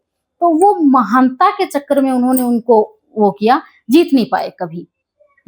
तो उसका रीजन एक वातावरण भी कहूंगी मैं, क्योंकि इंग्लैंड के टेम्परेचर में और राजस्थान के टेम्परेचर में दिन रात का फर्क है। तो उनको वहां सरवाइव वो नहीं कर सकते थे। उनको पता था कि हम अगर गर्मियों में युद्ध हो गया तो हम जीत ही नहीं पाएंगे किसी भी हाल में। और वो लोग कहाँ से हारेंगे जो दिन रात रहे ही 50-51 डिग्री में। तो उसके पीछे ये कारण रहा कि उन्होंने फिर उनको ये माना कि ये लोग बहल जल्दी जाते हैं, इनको प्यार से अगर मानोगे तो ये जान भी देंगे, तो इन्हें बहला लो। तो इसका फायदा उठाया अंग्रेजों ने भी और मुगलों ने भी। तो कि इनकी तारीफ करो कि जी साहब तो ये, जी साहब वो, और ये अपने। अच्छा, राजस्थानी लोगों का मैं ये मानती हूँ कि वो अपने जल्दी बन जाते हैं। देखिए राजस्थानियों में खूबी भी बहुत है। और अभी हमारा भी एक जगह राजस्थान में हम गए थे, भीलवाड़ा। वहां हमने बहुत दिल को छूने वाली चीजें, उनकी बोलियां देखी हैं। एक पढ़ा लिखा आदमी भी, वो भी अनपढ़ अगर उसके सामने आ जाए तो उसको बहुत सम्मान देता है, ये महसूस किया हमने। और मुझे लगता है कि राजस्थान के कल्चर का हिस्सा सम्मान देना। बिल्कुल, ये वहाँ की संस्कृति का हिस्सा है, मीठा बोलना, सम्मान देना। और मतलब ये राजस्थान का भी मान सकते हो आप, उधर भी मतलब मनुहार बहुत प्यारी होती है जी। कोई भी अगर आएगा तो पहले मनुहार है, अतिथि देवो भव जी, वो पूरे चलता रहा है। और हमारे यहाँ भी क्योंकि पंजाबी संस्कृति और हरियाणवी संस्कृति का मेल रहा है, तो हमारे यहाँ भी हर चीज को कहा जाता है जी आयानू। तो हमारे यहाँ ये पंजाबी शब्द यूज होता है जी आयानू, मतलब आपका स्वागत। लेकिन सलाम हुआ, खड़ी खम्मा तो कॉमन है। खम्मा गणी होता है, लेकिन ये मुझे लगता है कि बॉलीवुड के आने के बाद ज्यादा हो गया। अच्छा, इतना नहीं है। राजस्थान का सलाम का जो तरीका वो राम राम ज्यादा रहा है पूरे राजस्थान। जी जी, राजस्थान का वहाँ हर किसी को राम राम भया, तो वो रहा है। खम्मा गणी मतलब एक कुछ लोग इसको सामंतवादी वो भी कहते हैं, संबोधन है जी। और राजस्थान के पश्चिमी हिस्से का ज्यादा वो रहा है। तो पूरे राजस्थान में राम राम आप कहीं भी बोलिए, पूरे राजस्थान का ये संबोधन हमेशा रहा है। अब मैं करीबन 30 साल पुरानी अगर मैं बात करूंगा तो मैंने राजस्थानी औरत हो मर्द हो जाते हुए देखा है, गढ़गंगा वहां स्नान के लिए जाते हैं। अब तो कम देखा है जाते हुए, लेकिन मैंने इतने वक्त पहले बहुत देखा है उनको जाते हुए। और वो पूरी तरीके से मैंने उस वक्त देखा, मालदार आदमी होते थे, लेकिन अपने आप को हमेशा यही दिखाते थे जैसे कि कुछ भी नहीं है। जमीन से जुड़े हुए लोग थे। और फिर राजस्थान का एक कारण ये रहा कि आपको वहां संचित करने की प्रवृत्ति ज्यादा रही है जी। उसका रीजन ये है कि 5-5 साल 12-12 साल अकाल पड़ जाएगा, बारिश नहीं होगी, तो आप आज कमाया आज ही खा लोगे, आज ही खर्च कर दोगे, तो कल क्या करोगे? तो वो एक सवाल था बड़ा। तो आपको संचित करके रखना पड़ेगा, आपको जीवन शैली अपनी सिंपल रखनी पड़ेगी। तो यही वजह थी कि मुगलों ने इनको वो खजाना वजीर खजाना भी बनाया। हाँ, एक कारण रहा होगा इसका भी, क्योंकि उन्हें ज्यादा अच्छे से, आप जब पीढ़ियों से कोई एक काम करते आ रहे हो तो उसमें महारत हो जाती है कि किस तरह से खर्च कैसे करना है, बचाना कैसे है और देना कैसे है। तो वो चीजें होती है। मैंने कहीं पढ़ा था, अगर थोड़ा सा वक्त अगर हम लंबा चला जाएगा वैसे कोई हम 2 हिस्से कर लेंगे। राजस्थान का एक छोटी सी कहानी आती है। जब वो, मैं उनका नाम भूल रही हूँ, जिन्होंने बीएचयू बनवाया था, बनारस हिंदू विश्वविद्यालय, जी तो उनको विश्वविद्यालय के लिए उसकी जरूरत थी, जमीन की नहीं, मतलब पैसे की जरूरत जी थी, और लास्ट हिस्सा ही बचा था उसका बनने का। तो उन्होंने गांधी जी को पत्र लिखा कि मुझे पैसे चाहिए और कुछ आप मुझे फंड दिलवाइए। जी तो उन्होंने, गांधी जी ने एक पत्र लिखा, एक राजस्थान के सेठ का पता उन्हें दिया, और उन्हें कहा कि आप उनके पास चले जाइए और उनको ये पत्र मेरा दिखा दीजिएगा, वो आपको मदद कर देंगे। उनको 1,00,000-1.5 लाख रुपए कुछ की जरूरत थी, और उस समय 1,00,000-1.5 लाख रुपए बड़ी बात थी। तो वो गए, उन्होंने गए, सेठ के पास गए। तो अब जिस समय वो पहुंचे, छोटे से कस्बे का कोई सेठ थे, तो जिस समय पहुंचे वो अपने एक नौकर को डांट रहे थे जी और नौकर को डांट रहे थे इस बात के लिए कि उसने कोई 1 पैसे का नुकसान कर दिया था। तो वो बहुत बुरी तरह डांट रहे थे। तो अब वो, उन्होंने देखा कि भाई ये 1 पैसे के लिए जो व्यक्ति मरे जा रहा है, नौकर को इतना डांट रहा है, ये क्या मुझे लाखों रुपए देगा। तो उसने वो ही किया, वो वापिस चल पड़े। तो सेठ जी ने आवाज देके बुलाया कि भाई आओ, आए थे, कहाँ से आए थे, मिलो तो सही, किस काम से आए थे। कर नहीं सेठ जी, रामा शामा करने आए थे, कर ली, चलते हैं। तो बोले नहीं, आए तो किसी काम से ही हो, दूर के मुसाफिर लगते हो, तो बताओ। तो उन्होंने डरते डरते गांधी जी का वो पत्र दे दिया। तो उसमें लिखा हुआ था भी ये अपने वो हैं और ये बड़ा अच्छा काम कर रहे हैं शिक्षा के क्षेत्र में, भारत का पहला विश्वविद्यालय बना रहे हैं, मतलब आजाद भारत के लिए और अंग्रेजों के टाइम में।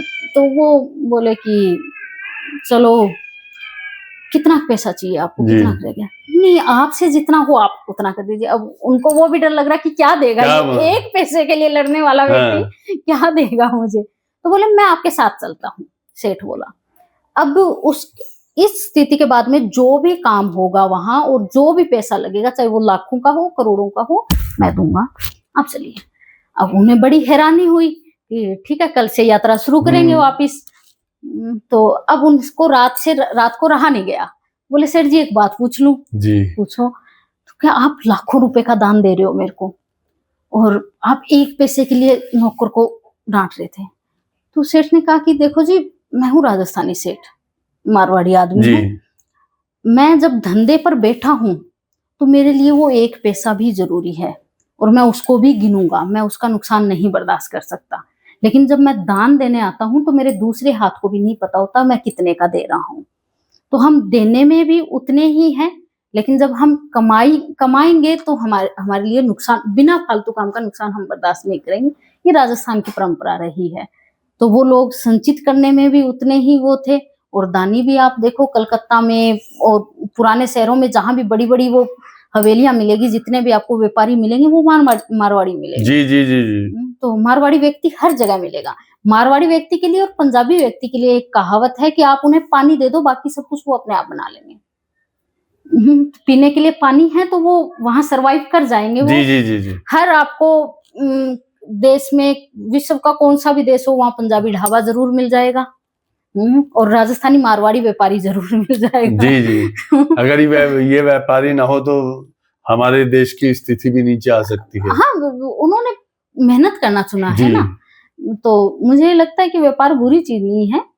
अगर आप मेहनत करते हो, आप उस जगह पर जाकर उस जगह को बनाते हो, आप उभारते हो, वहां रोजगार के अवसर पैदा करते हो, तो आपने अपनी रात अपने दिन खोए हैं उसमें कि आपने खुद कम खाया है, उस धंधे को ज्यादा खिलाया है।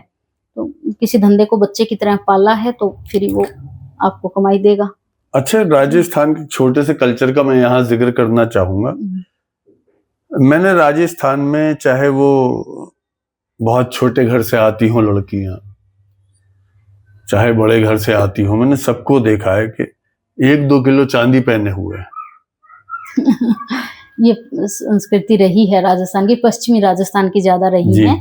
और चांदी का जो भी महत्व रहा हो कि आप जहां से आती हैं, जहां आपकी पैदाइश है, बर्थ पहले से आपका, वहां आपसे पहले भी लड़कियां इतनी पढ़ी लिखी हैं? हाँ है। कुछ घरों में कहूंगी हर तरह के मतलब पारिवारिक स्थिति पढ़ने लिखने का ना एक मैं जब समझ पकड़ी है तब मैं बात करूंगी कि पढ़ाई लिखाई उस एरिया में आ गई थी, पहले ही जी आ गई थी। भी 8 मेरी मम्मी पढ़ी हैं और जी उसके बाद में मेरे ताऊजी के जो बच्चे हैं, जी हालांकि मेरे पापा और ताऊजी और उनकी पीढ़ी में सभी 8 या 10 ही पढ़े, उससे आगे नहीं पढ़े। और उसका उसके बाद में बेटियों को भी पढ़ाना मतलब शुरू कर दिया था कुछ घरों ने। कुछ घरों में तो नहीं कहूँगी मैं, लेकिन कुछ घरों में पढ़ना शुरू मेरी बुआ और नहीं पढ़ी हैं, लेकिन जब ताऊजी की बेटियाँ जो हैं, हमसे काफ़ी बड़ी हैं, ताऊजी बड़े हैं पापा से तो वो काफ़ी बड़े हैं, तो वो पढ़ना शुरू कर दिए थे हमसे बड़े भाई। उसके पीछे ना आपका जो एक आपने कहा था कि जब पढ़ी-लिखी औरत किसी घर में आती है तो पूरा खानदान जी बढ़ता है, तो वो कारण मैं कहूँगी कि शायद रहा होगा। और उसको मजबूती से मानती हूँ कि मैं रहा होगा। मेरी जो ताई जी हैं, जी उनके मायके में सभी पढ़े लिखे थे, सभी सरकारी नौकरी में थे। उनके पिताजी उस टाइम में गवर्नमेंट टीचर थे। जी तो उन्होंने घर का माहौल उसी तरह बनाया कि अगर गाँव में नहीं शिक्षा मिल रही है, तो उन्होंने अपने बच्चों को अपने मायके भेज दिया पढ़ने के लिए। तो वो वहाँ पढ़े, तब तक गाँव में भी मतलब स्कूल वो हो गए थे, वो घर का माहौल चेंज एक महिला कर देती हैं। तो वो स्त्रियों ने घर चेंज किया, घर का माहौल चेंज किया। कुछ पुरानी पीढ़ियों का भी सहारा रहा, मैं ये नहीं कहूँगी कि पुरानी पीढ़ियाँ इस चीज़ में बाधा रही। मेरी दादी माँ का कहूँ, चाहे दादाजी को हमने कभी देखा नहीं। हाँ, वो इतना ज़रूर था कि बच्चे का मन नहीं है स्कूल जाने का, मत भेजो। लेकिन बच्चा जाना चाहता है तो उन्होंने पोता और पोती सभी का एडमिशन करवाया। तो जो पढ़ना चाहता वो हाँ, पढ़े उस पे। पढ़े उस जी पे वो नहीं था। हाँ, अगर किसी ने कह दिया आज मेरा जाने का मन नहीं है दादाजी, तो फिर वो कहते थे नहीं भेजो भई बच्चे को। उतना दबाव नहीं था कि पढ़ना ही है, जैसा आज के माँ-बाप मुझे लगता है एक्स्ट्रा प्रेशर जो दे रहे हैं। हाँ, और जिससे और बच्चे का हाँ, मानसिक विकास मानसिक रुक रहा रुक है। रहा है। तो वो रहा कि उन्होंने अपनी बेटियों को भेजा, लेकिन उस टाइम गाँव में स्कूल 10वीं तक ही था। तो जी जब मुझे बताते हैं, क्योंकि मैं तो काफ़ी छोटी थी उनसे, तो किस्सा जब बताते हैं दीदी, तो ये बताते हैं कि जब 10वीं उनकी हो गई, तो जब 11वीं बाद में एडमिशन की बात आई, तो लगभग घर में ये बात हो गई थी कि या तो प्राइवेट करो या छोड़ दो। जी पढ़ाई छोड़ दो। उनको ये मुश्किल लग रहा था कि चलो प्राइवेट फार्म तो हम हनुमानगढ़ भरवा देंगे, घर रह के पढ़ाई करो, लेकिन पेपर दिलाने कौन लेके जाएगा? तो भाई अगर कोई सुविधा मिलती है तो कर लो, रोक टोक नहीं है लेकिन सहयोग भी नहीं है, एक्स्ट्रा सहयोग की चलो आप हम कैसे करवाएंगे। उसको आगे करोगे हाँ, कंटिन्यू, ये आप कि बताओ। हमें तो हमारा खेत देखना है, तुम देख लो। हाँ वो भी वो क्योंकि वो जानते उतना ही है ना, वो उनका लक रहा दीदी का कि उसी साल हमारे गांव में स्कूल प्रमोट होके 12वीं तक हो गया, तो उन्होंने 11वीं क्लास में स्कूल में एडमिशन ले लिया। और मुझे लगता है 12वीं तक स्कूल आने से गांव की 90% बच्चियों का वो एक कारण रहा कि वो बच्चियां आगे पढ़ पाई। क्योंकि मैंने जब मेरी बुआ जो आसपास के गाँव में उनके ससुराल हैं, उनकी बच्चियों को मैंने देखा कि 8वीं तक जिनका स्कूल था गाँव में, वो 8 ही पढ़ी, जिनके 10वीं तक था वो 10 ही पढ़ी।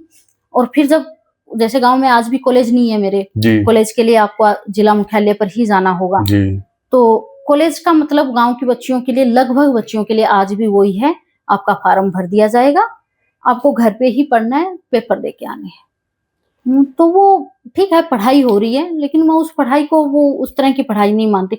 हाँ, मैं इस बदलाव को इन सालों में जो पिछले ज़्यादा कहूँगी तो 10 सालों में जो बदलाव मैं देख रही हूँ ना, वो उस कारण देख रही हूँ नौकरी के प्रति जो आकर्षण हुआ है जी कि महिलाएँ भी नौकरी कर रही हैं।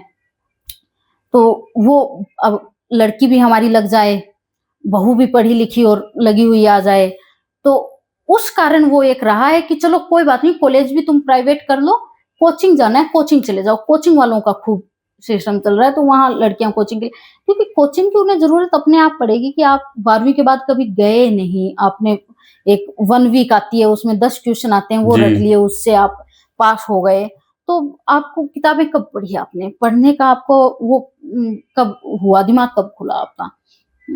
तो वो उसके लिए कोचिंग की ज़रूरत भी पड़ती है, तो वो कोचिंग वालों का भी खूब अच्छा आजकल चल रहा है काम।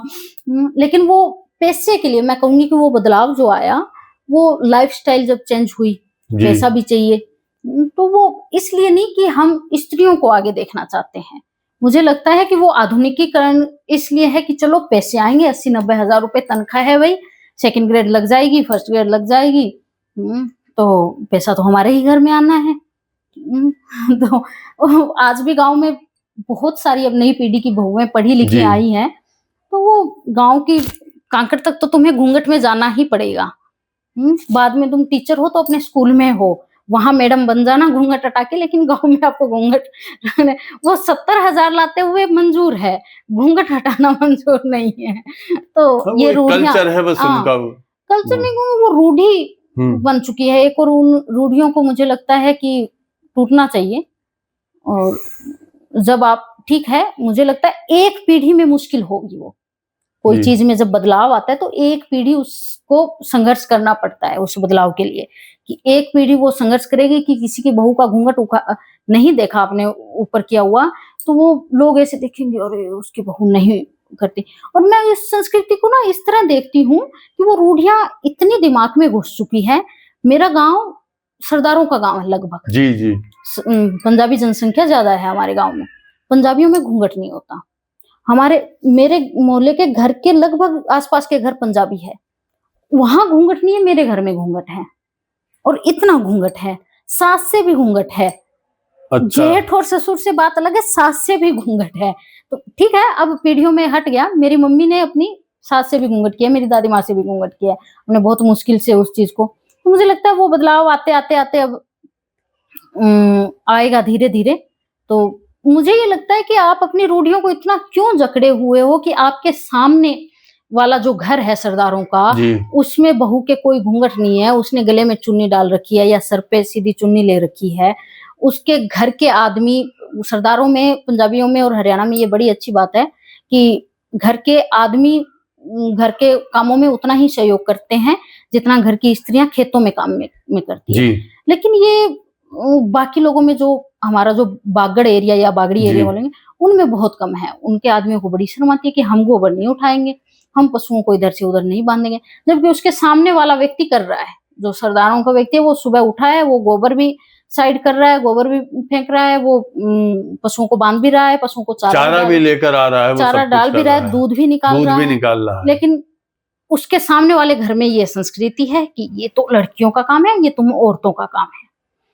तो ये भी एक और पंजाबियों में मैंने एक चीज ये भी देखी है कि जब अगर उनकी बेटी पढ़ती है तो वो घर के काम का बोझ उस पे बिल्कुल उससे फ्री कर देते हैं। ये तो घर-घर की बात होती है। अलग कुछ घर मैंने ऐसे भी देखे हैं, पंजाबियों में भी देखे हैं जी। मैंने कि काम पढ़ो, तुम स्कूल जाओ, कोई दिक्कत नहीं है हमें, लेकिन घर का करके जाओ काम। और ये बहुत सारी उसमें चीज़ों में रहा है।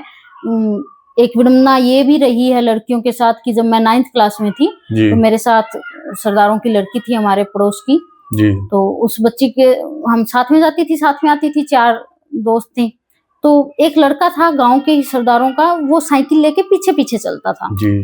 कुछ दिन नहीं नोटिस किया, फिर नोटिस में आने लगा कि ये रोज़ ही क्यों आता है। फिर वो कुछ-कुछ उसको बोलने लगा। उस लड़की की कोई गलती नहीं है अब उसमें, लेकिन उसने जब घर पे कहा कि ऐसे करके, और अपना पड़ोसी है ये और ये इस तरह करता है, उस लड़की की पढ़ाई 9th क्लास में छुड़ा ली गई। उसका दोष मतलब लड़की को माना गया कि ये तुम्हारे पीछे है, इसका कोई इलाज नहीं है, हम उसको कैसे कुछ कह सकते हैं, तू ही घर रह बैठ जा। मतलब एक पुरुष वाली सोच ये आ गई है। हाँ, तो वो गाँव में कहीं न कहीं आज भी वो बैठी हुई है। तो ये हो सकता है घूंघट की यही प्रथा इसीलिए आई हो ज्यादा। मैं इस तरह नहीं मानूंगी। मानसिक स्थिति पुरुष की जो है ना कभी बहुत ज्यादा अच्छी नहीं रही। वो तो आज भी नहीं है जी। वो घूंघट में भी नहीं होगी। घूंघट व्यक्ति, पहचानने वाला व्यक्ति घूंघट छोड़ो, पीछे से चाल देख के बता देगा ये उसकी बहू है। तो उसने कभी चेहरा थोड़ी देखा है, लेकिन वो नजर है उसकी। तो उस चीज को मुझे लगता है ये एक पीढ़ी में दिक्कत आएगी। जैसे आज अगर मैं दिल्ली में बैठी हूँ और गांव का और मैं दिल्ली की राजधानी का मैं कंपैरिजन करूं, तो आज मैं बाहर क्या पहन के निकल रही हूँ, क्या मैंने पहना है, क्या नहीं पहना है, कैसे मैंने बाल बनाए हैं, किसकी बहू हूँ, किसकी बेटी हूँ, किसी को कोई मतलब नहीं है, कोई नहीं देखेगा मुझे। तो यहाँ भी तो पुरुष है। जी। और गांव में पूरी कुंडली निकाली जाती है कि फलाने की बहू है, फलाने के बेटे की बहू है, फलाने को घूंघट नहीं निकाल रखा उसने, उसने चुन्नी बड़ी झिन्नी ले रखी थी, उसने नेट वाली चुन्नी ओढ़ रखी थी।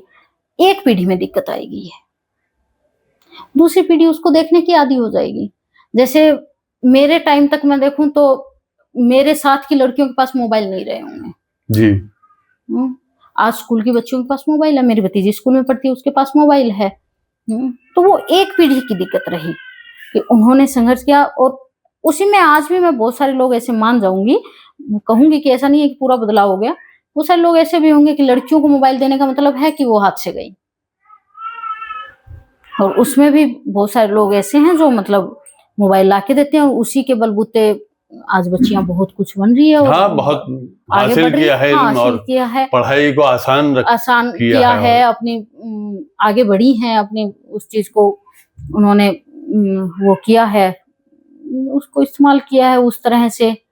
तो मुझे ये लगता है कि कोई भी चीज आपके उसमें बाधा तब तक ही हो सकती है जब तक आप उसे अपने दिमाग में बाधा माने।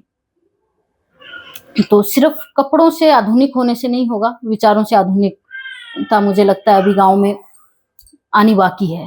कि हाथों में मोबाइल आ जाना या मनोरंजन के साधन बढ़ जाना आधुनिकता नहीं है। हम उन बच्चियों को एमए का मतलब मास्टर ऑफ आर्ट्स का मतलब है कि आप उस सब्जेक्ट के मास्टर हो जी। उस सब्जेक्ट में आपको कहीं से भी कुछ भी पूछ ले तो आपको मालूम होना चाहिए।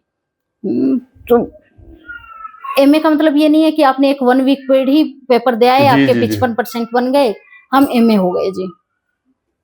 तो वो आपको उस ज्ञान को हिफाजत करने के लिए दूसरा ज्ञान भी लेना होगा। तो वो तब होगा जब, एक कारण ये भी है ना बच्चियों को कॉलेज भेजने का, सरकारी कॉलेज है हमारे यहाँ, और ज्यादा पुराना नहीं है, पहले वो ट्रस्ट से था, सरकारी बाद में ही बना, 2009-10 के आसपास शायद उसका सरकारीकरण हुआ।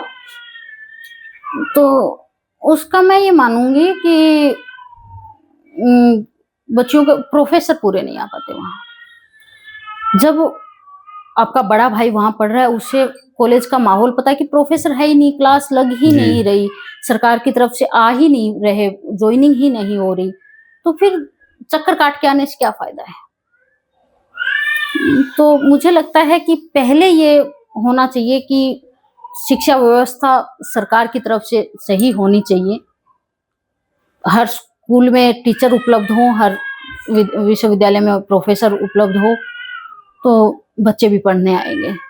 अब हमारी काफी बातचीत उस पे हो चुकी है, शिक्षा पर, सामाजिक मुद्दों पर, और राजनीति पर भी बातचीत हो चुकी है कि वहाँ राजनीति बहुत ज़्यादा हावी है हर तरह से। और मेरे ख्याल से राजस्थान दिखाई तो एक देता है, लेकिन शायद नज़रियों में बहुत जगह बटा हुआ है। आप शिक्षा लड़कियों के लिए बेहतर हो पाए, और लड़कियां जो हैं अब जितना चाहें उतना पढ़ पाएं, उसके लिए आप कहाँ कमी देखती हैं? पेरेंट्स में देखती हैं या कि राजनीति में देखती हैं? कहाँ सुधार करने की ज़रूरत है? पहला तो ये कि सुधार दोनों तरफ से ही होंगे तभी होंगे। एक कोई भी बदलाव अचानक से नहीं होता, जब चीजें वहां तक पहुंचती है। गांव राजस्थान की बात करें तो, क्योंकि बहुत बड़ा हिस्सा राजस्थान का 40% हिस्सा मरुस्थल से घिरा हुआ है, 12 जिले उसमें मरुस्थलीय जिलों में आते हैं। तो वहाँ क्या है कि आपको 60 किलोमीटर तक कोई सुविधा नहीं मिलेगी किसी तरह की। गांव नहीं है, गांव बहुत दूरी पर बसे हुए हैं, उनकी जो जनसंख्या दर जो है वो जो जनसंख्या घनत्व है वो कम है। अभी 1 किलोमीटर में लगभग 13 या 14 लोग ही रह रहे हैं, औसत ये आती है जी। तो उतने लोगों के लिए कोई चीज का वो कर पाना, जैसे वहाँ नियम बना हुआ है कि हर किलोमीटर पे आपको एक प्राइमरी स्कूल बनाना होगा, 1.5 किलोमीटर पे, 5 किलोमीटर पर आपको माध्यमिक स्कूल बनाना होगा।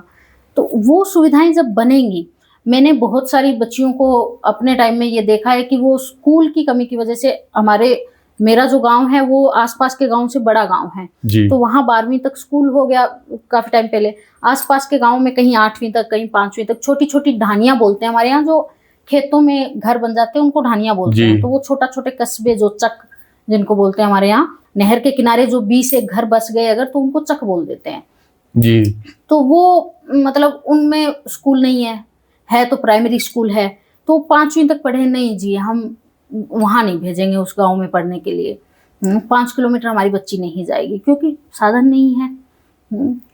तो वो कारण रहता है पढ़ाई छूटने का। उन स्कूलों में वो स्कूल अगर प्रमोट होते हैं 8वीं तक, तो वो बच्चियाँ 8वीं तक पढ़ पाती है, फिर प्रमोट होकर 10वीं तक होते हैं तो 10वीं तक पढ़ पाती हैं। तो वो सरकार की तरफ से ये जरूरी है कि हर जगह स्कूल उपलब्ध हो। हर जगह इस तरह की, अगर उस तरह का स्कूल उपलब्ध नहीं है तो इस तरह की कोई सुविधा उपलब्ध हो कि वो बच्चियाँ अपनी शिक्षा जारी रख सकें। दूरस्थ शिक्षा का भी चलता है, ओपन कॉलेज स्कूल चलते हैं, लेकिन उनका उतना जागरूकता नहीं है लोगों में। और मुझे लगता है स्कूली शिक्षा ऐसी होती है जो रेगुलर ही होनी चाहिए हर हाल में जी। आप दूरस्थ से वो कर सकते हैं, कॉलेज की शिक्षा कर सकते हैं कि आपकी समझ बन चुकी होती है उस टाइम तक पढ़ने लिखने की, लेकिन स्कूली शिक्षा में बच्चे को मार्गदर्शन की ज़रूरत ज़्यादा होती है।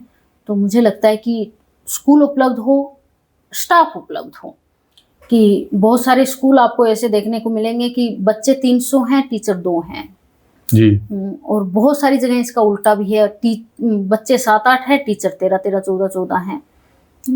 तो कुछ ऐसे जगह हैं राजस्थान में, दूरस्थ जगहें हैं, चाहे वो आदिवासी इलाका कह लो या फिर बहुत जो रेगिस्तानी इलाका कह लो, वहाँ कोई जाना नहीं चाहता।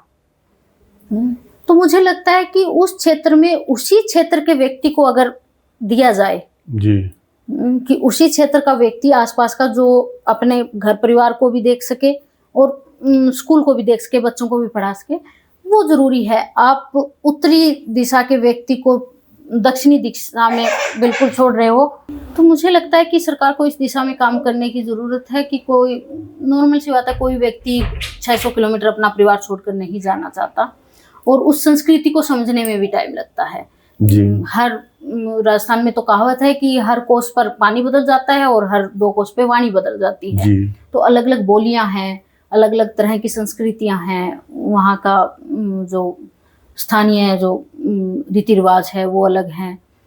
तो बाहरी व्यक्ति को थोड़ा सा समय लगता है, तो मुझे लगता है वहीं का व्यक्ति अगर उस संस्कृति को, उन रूढ़ियों को तोड़ने की कोशिश करेगा, संस्कृति को आगे बढ़ाने की कोशिश करेगा, तो वो काम ज़्यादा हो पाएगा।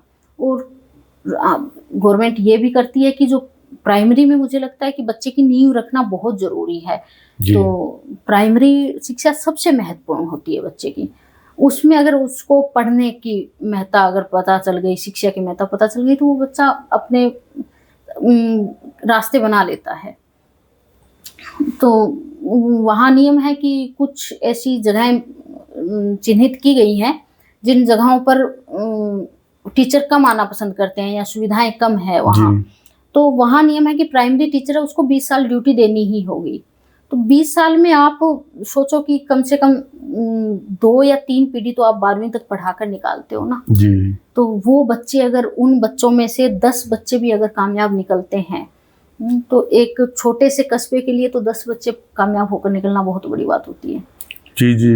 तो मुझे लगता है इन जो पेरेंट्स जब पढ़े लिखे आएंगे जी, तो नॉर्मल सी बात है कि वो अपने बच्चों को आगे, और हम पीछे वाली जनरेशन को इस कारण दोष नहीं दे सकते कि उन्होंने हमें ऐसा नहीं किया या वैसा नहीं किया या वो उन्होंने पढ़ाया नहीं, क्योंकि मैं ये कहूँगी कि जैसे मुझे कोई कह दे कि तुम्हें इंग्लिश क्यों नहीं आती जी, तो मैं कहूँगी मेरे गांव में किसी को नहीं आती।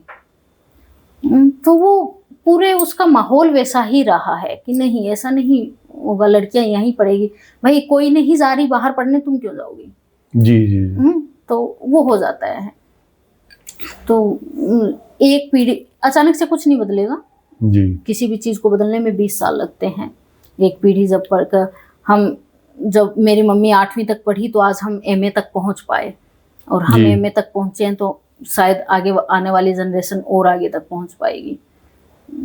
तो कुछ परिवार में मैंने ये भी देखा है कि पेरेंट्स पढ़े लिखे हैं लेकिन संतान आगे पढ़ना नहीं चाहती, तो आप हमें ये बताइए कि ऐसा क्या माता पिता के साथ संतान की ऐसी क्या कनेक्टिविटी हो कि वो बच्चे आगे पढ़ पाए?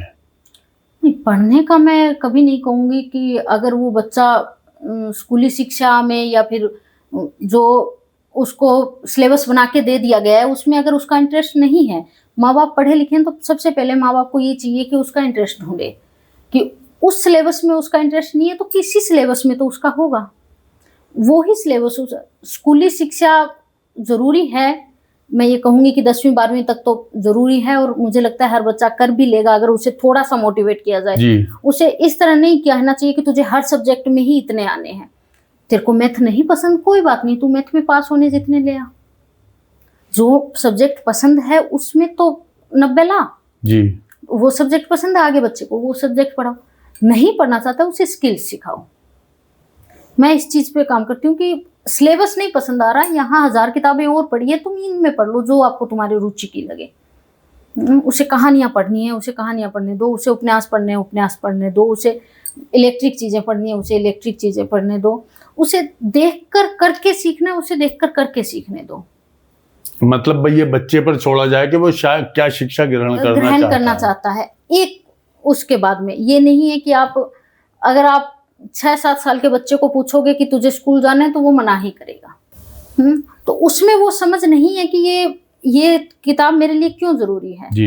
लेकिन उसकी समझ आने के बाद में आप उस पर छोड़ दो, उस पर ये मत डालो कि नहीं IIT करना है, नहीं नीट ही क्लियर करना है।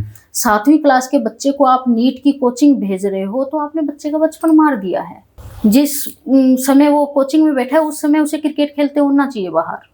मतलब उसके दिमाग का आपका मतलब है कि अगर हम एक्स्ट्रा उस पर कोई प्रेशर डालेंगे तो उसके दिमाग को जो है ना वो सही गाइड नहीं कर पाएंगे, बल्कि ब्लॉक कर देंगे। और वो देखो, आप कभी भी अपने बच्चे को उस संघर्ष से नहीं बचा सकते जो उसको करना है जी। उसको जो करना है वो उसको संघर्ष करना ही पड़ेगा। हर चीज आप सुविधाओं की तरह उपलब्ध नहीं करवा सकते कि तुझे 7वीं क्लास में ही नीट की कोचिंग मिल रही है, तुझे हमने इतने बड़े कोचिंग सेंटर में एडमिशन करवा दिया, हम 4 लाख तेरी फीस भर रहे हैं, मत भरो। उसे नीट करना होगा तो वो 10वीं के बाद 11वीं के बाद 12वीं के बाद आपको खुद कहेगा कि पापा मैंने इतना कवर कर लिया या मम्मा मैंने इतना कवर कर लिया, मुझे इस चीज में दिक्कत आ रही है, इसके लिए मुझे इसकी सहारे की जरूरत है, वो करेगा। उसको 7वीं क्लास में अगर आपने कह दिया नहीं तुम्हारे वो वाले कजन डॉक्टर है तुम्हें डॉक्टर ही बनना है, या तुम्हारे मामा का बेटा डॉक्टर है तुम्हें डॉक्टर ही बनना है, तो वो बच्चे ने अपने आप को एक्सप्लोर ही नहीं किया कि मैं कुछ और भी हो सकता था। तो फिर वो वहां पहुंचता है कि मैं डॉक्टर बन गया, मैं अपना हॉस्पिटल खोल लिया, अब मुझे पैसे कैसे कमाने हैं। वो पैसे कमाने की मशीन बनाओगे आप। अगर वो अपनी मर्जी से डॉक्टर बना है तो फिर वो डॉक्टर निकल कर आएंगे जो डॉक्टर लगने के बाद भी रिसर्च जारी रखते हैं, जिन्होंने नई दवाइयों की इजाद की, जिन्होंने नए वो खोज किए, जैसे जयपुर के डॉक्टर ने जयपुर फुट बनाया जो बच्चों को लगाया जाता है, वो अपनी डॉक्टरी के बाद भी अगर उसमें लगे हुए मतलब उनका इंटरेस्ट है। और आपने अपने क्लिनिक पे आपकी सेवाएं दी, OPD में कितने लोग आ रहे हैं ये मैटर कर रहा है, तो वो फिर आप उस लिए ही डॉक्टर बने हो कि मुझे कितना पैसा कमाना है। मतलब अगर देश को नए वैज्ञानिक, नए डॉक्टर्स, नए टीचर्स अगर देने हैं कि जो देश को तरक्की की तरफ ले जाए, तो ये उन पे स्टूडेंट पे छोड़ना होगा कि वो आगे क्या करना चाहते हैं। बिल्कुल अपनी मर्जी से जो बना है ना वो ही आगे उसको, क्योंकि उसका इंटरेस्ट है। मैंने अपने साथ बहुत सारी मेरे खुद की दोस्तों को कोचिंग में और ये कहते सुना है कि जैसे मेरे ऊपर की जो किताबें हैं वो सारी कंपटीशन की किताबें हैं, तो किसी ने बता दिया कि ये किताब रख लो, पेपर इसी में से बनता है और इसके बाद में आपको कुछ पढ़ने की जरूरत नहीं, आपका सिलेक्शन हो जाएगा जी। वो रट्टा पद्धति से उन्होंने पढ़ा, सिलेक्शन हो गया। अब वो ये कह रहे हैं कि मैं सिर्फ यही पढ़ूंगा, इसके बाद में मैं एक बार सिलेक्शन हो जाए, एक बार लिस्ट में नाम आ जाए, किताब उठानी नहीं है मुझे। तो उन टीचर्स का क्या फायदा है? मतलब सिर्फ वो डिग्री लेना की बात हो गई, सिलेक्शन लेना है कि सरकारी पद में नाम लिखा गया, सिलेक्शन ले लिया, अब मुझे किताब नहीं उठानी। तो फिर आप बच्चों को वो ही पढ़ाते रहोगे जो आपने अपने बचपन में पढ़ा कि ग्रह 9 है। आपने जब नया जाना ही नहीं, ग्रह 9 से 8 हो गए हैं, और जिसको बाहर किया गया उसे किस उस पर किया गया। तो आपने नया नहीं जाना, बच्चों को फिर वो रटी रटाई ठीक है ये सिलेबस है, तेरा सिलेबस करवा दिया मैंने, अब तू घर जा। तो वो नई चीज शिक्षा में नया जो है वो नहीं आ पाएगा। तो नयापन अगर लाना है, नई शिक्षा नीति जो बनी है उसको उस तरह से, अब जैसे एनसीईआरटी की किताबें चेंज हुई जी। कुछ साल पहले, मुझे किताबें पसंद आई, और जिन्होंने उसी ढर्रे पर पढ़ाया टीचरों ने जी। जो पढ़ाते आ रहे थे, उनको किताबें पसंद नहीं आई, इस कारण कि इनमें तो किताबों में कुछ है ही नहीं। हमारी किताबों में होता था नॉलेज, तो इन्होंने तो सारी एक्टिविटी दे रखी। नॉलेज आपको है, उन एक्टिविटी से आपको बच्चों को देना है। किताब साध्य नहीं है, वो साधन है कि आपको जो पढ़ाना है वो आप बीच में साधन है, वो आप जरिया है आपको बच्चों तक नॉलेज पहुंचाने का। वो साध्य नहीं है, वो सब कुछ नहीं है कि जो किताब में है उसी में होगा वही मैं आगे पहुंचा दूंगा। यानी सिलेबस जो एनसीईआरटी का बदला गया वो ये देखकर बदला गया कि ताकि बच्चों में पढ़ने का शौक जागे, एक्टिविटी से सीखे और अपने अपने जो है उसको फील्ड को चुन सके। लेकिन सिलेबस चेंज कर दिया, टीचर उसी ढर्रे पर चल रहे, टीचर को उस तरह से ट्रेंड करके नहीं लाया गया, तो उसको ही फायदा नहीं है उन किताबों का। अब वो टीचर पढ़ाते हैं, 2 लाइन पढ़ाते हैं, नीचे तो ये एक्टिविटी आगे ही कर लेना अपने आप। एक्टिविटी करनी है, घर पे मोमबत्ती जला के देखनी है, देख लेना, उस पर गिलास रख के देखना है, देख लेना। वो वहां का काम है कि वो टीचर दिखाए। और जो, क्योंकि साइंस के टीचर बने तो आपने साइंस की किताबें पढ़ी है ना, तभी बने हो, तो आपको वो एक्स्ट्रा वाला नॉलेज आपको वहां पहुंचाना है। ये तो एक साध्य है कि आपको, साधन है कि आपने वो लिखा हुआ है उसमें करना है, तो आप वो करके दिखाओ। इसी तरह साहित्य का है, तो नीचे वाली किताबों में वहां लिखा होता है कि आपको एक तरह की कविता दे दी, शिक्षा पर कविता दे दी, उसमें नीचे लिखा इस तरह की और कविताएं आप कलेक्ट करें जी। तो वो कलेक्ट करना टीचर का काम है, बच्चों का काम है, दोनों का आपस में मिलजुल के काम है। अब टीचर ने ये छोड़ दिया कि देख लेना तुम, बच्चों के पास कोई किताब नहीं है, तो वो कहाँ से लाएंगे? कि कहने का मतलब ये है कि इस पे सेमिनार होने चाहिए कि टीचर्स को इस तरह पढ़ाना है, नई शिक्षा को, जो नई शिक्षा लागू हुई है, और स्टूडेंट को इस तरह से पढ़ना है। शायद ये शायद यही वजह है जिसकी वजह से गवर्नमेंट ने ये रूल पास किया है कि 8वीं तक बच्चा फेल नहीं माना जाएगा। नहीं, फेल का मैं ये मानूंगी कि अगर फेल हो रहा है बच्चा जी, नहीं माना जाएगा। आप खाली कॉपी में नंबर दे रहे हो तो आप फेल हो, बच्चा तो फेल है ही। मुझे लगता है 8वीं क्या 10वीं कहीं भी अगर बच्चा फेल हो रहा है तो टीचर फेल है, वो सिलेबस फेल है, बच्चा फेल नहीं है। मतलब कहीं ना कहीं उसकी वजह टीचर्स और बिल्कुल है, सिलेबस के पढ़ाने का तरीका है। आप सिर्फ ये लिख दोगे कागजों में कि 8वीं तक फेल नहीं कर सकते, ये इस चीज का इलाज नहीं है कि बच्चा पढ़ रहा है। अगर 8वीं क्लास तक उसे अक्षर ज्ञान नहीं हुआ है, उसको पढ़ना नहीं आया, तो टीचर फेल है। टीचर पढ़ा नहीं पा रहा है उसको, उसके तरीके से नहीं पढ़ा पा रहा है। हर बच्चा अलग है, उसकी अलग मूल जो चीजें हैं वो अलग हैं, तो आपको उसी तरह वो उसको लेना पड़ेगा और उसी तरह सिखाना पड़ेगा। और मुझे लगता है कि ये जरूरी है, टीचिंग ट्रेनिंग जरूरी है। टीचिंग ट्रेनिंग के प्राइवेट स्कूल कॉलेज इतने खुले हुए हैं कि आप घर रहिए, आप हमें 2 लाख 2.5 लाख रुपए दीजिए, आप पेपर देने आइएगा, आपको डिग्री मिल जाएगी। और सबसे बुरी वजह ये है कि सबसे बुरे टीचर मिल रहे हैं। ऐसे टीचर बन के जा रहे हैं जिनको बोर्ड पर रवाना और खाना में फ़र्क नहीं पता चल रहा क्या लिखा हुआ है, खाना कैसे लिखना और रवाना कैसे लिखना है। तो फिर वो कमी है ना कि आपने खड़े होकर ब्लैक बोर्ड पर पढ़ाना सीखा ही नहीं, ट्रेनिंग दी नहीं गई आपको। आपको इन दोनों का पता ही नहीं है, ये समान लिखे जा रहे हैं। हाँ। और आपको पता नहीं है कि ये कैसे लिखा जाएगा और कैसे रह कैसे लिखा जाएगा और ख कैसे लिखा जाएगा, आपको नहीं मालूम है। तो आपने 2.5 लाख में डिग्री खरीदी है जी, आपके पास पैसा था या आपने कुछ भी किया, कर्जा लिया, कुछ भी किया, आपने डिग्री खरीदी, आपने चीजों को रटा, एक किताब ले ली कि इस गवर्नमेंट की सरकार है तो ये इस वाली किताब में इस पेपर बनेगा, इस गवर्नमेंट की सरकार है तो इस वाली। प्रकाशन ने अपना काम किया, कोचिंग वालों ने अपना काम किया, और आपने उसको रटा और हो गया।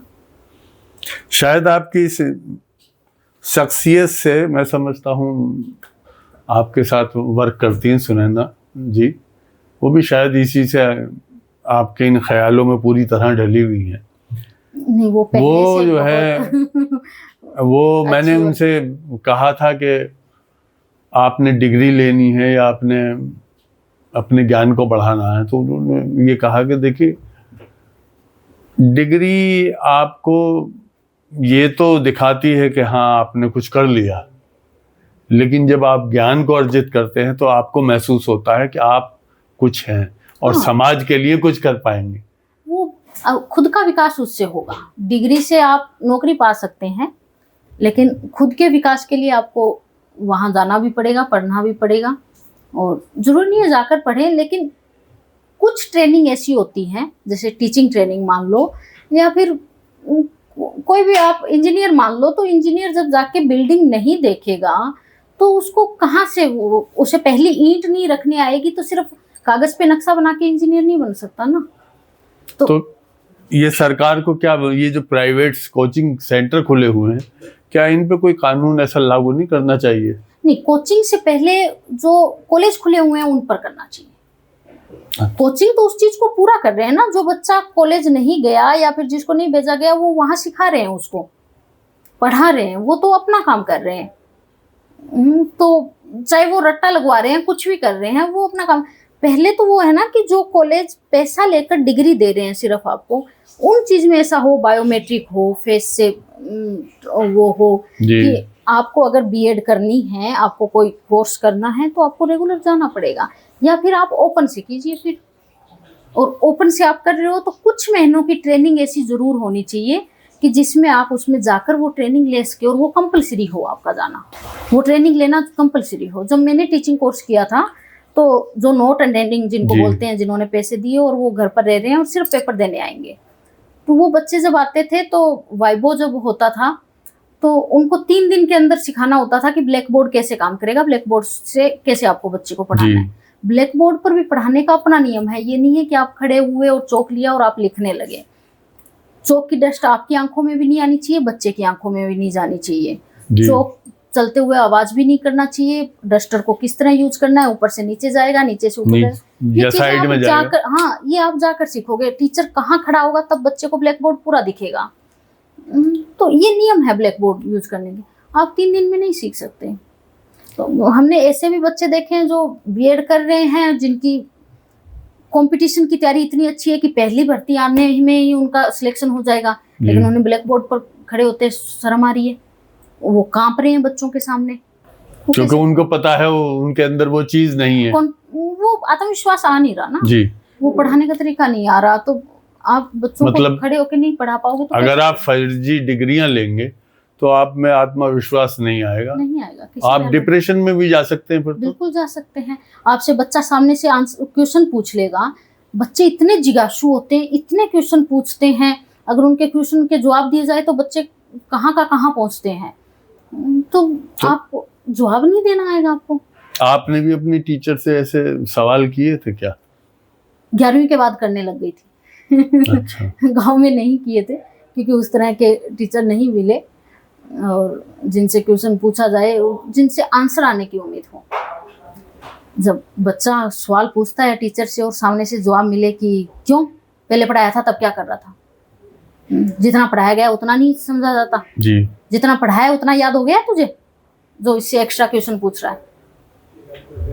तो फिर बच्चे का दूसरी बार हिम्मत नहीं होती कि वो खड़ा होकर क्वेश्चन पूछेगा। अच्छा, आपने कंप्लीट कर लिया अपना पढ़ाई का एक हिस्सा, अभी दूसरी मंजिल की तरफ आप रवा दवा हैं, आगे बढ़ रही हैं। इस बीच आपकी शादी भी हो गई। आपकी शादी कौन से सन में हुई और एमए आपने कौन से सन में किया? 2019 में शादी हुई और 2021 में एमए किया था मैंने। शादी के बाद आपने एमए कंप्लीट किया अपना? मेरा चल रहा था एमए, 20 में कंप्लीट हो जाना था, लेकिन वो कोरोना की वजह से एग्जाम आगे हो गए थे। तो ये भी आपने हनुमानगढ़ ही किया? हाँ जी, गंगानगर किया मैंने, श्री गंगानगर। अच्छा, गंगानगर में। हाँ जी। वहाँ आपने कंप्लीट कर लिया और फिर ये शादी हो गई?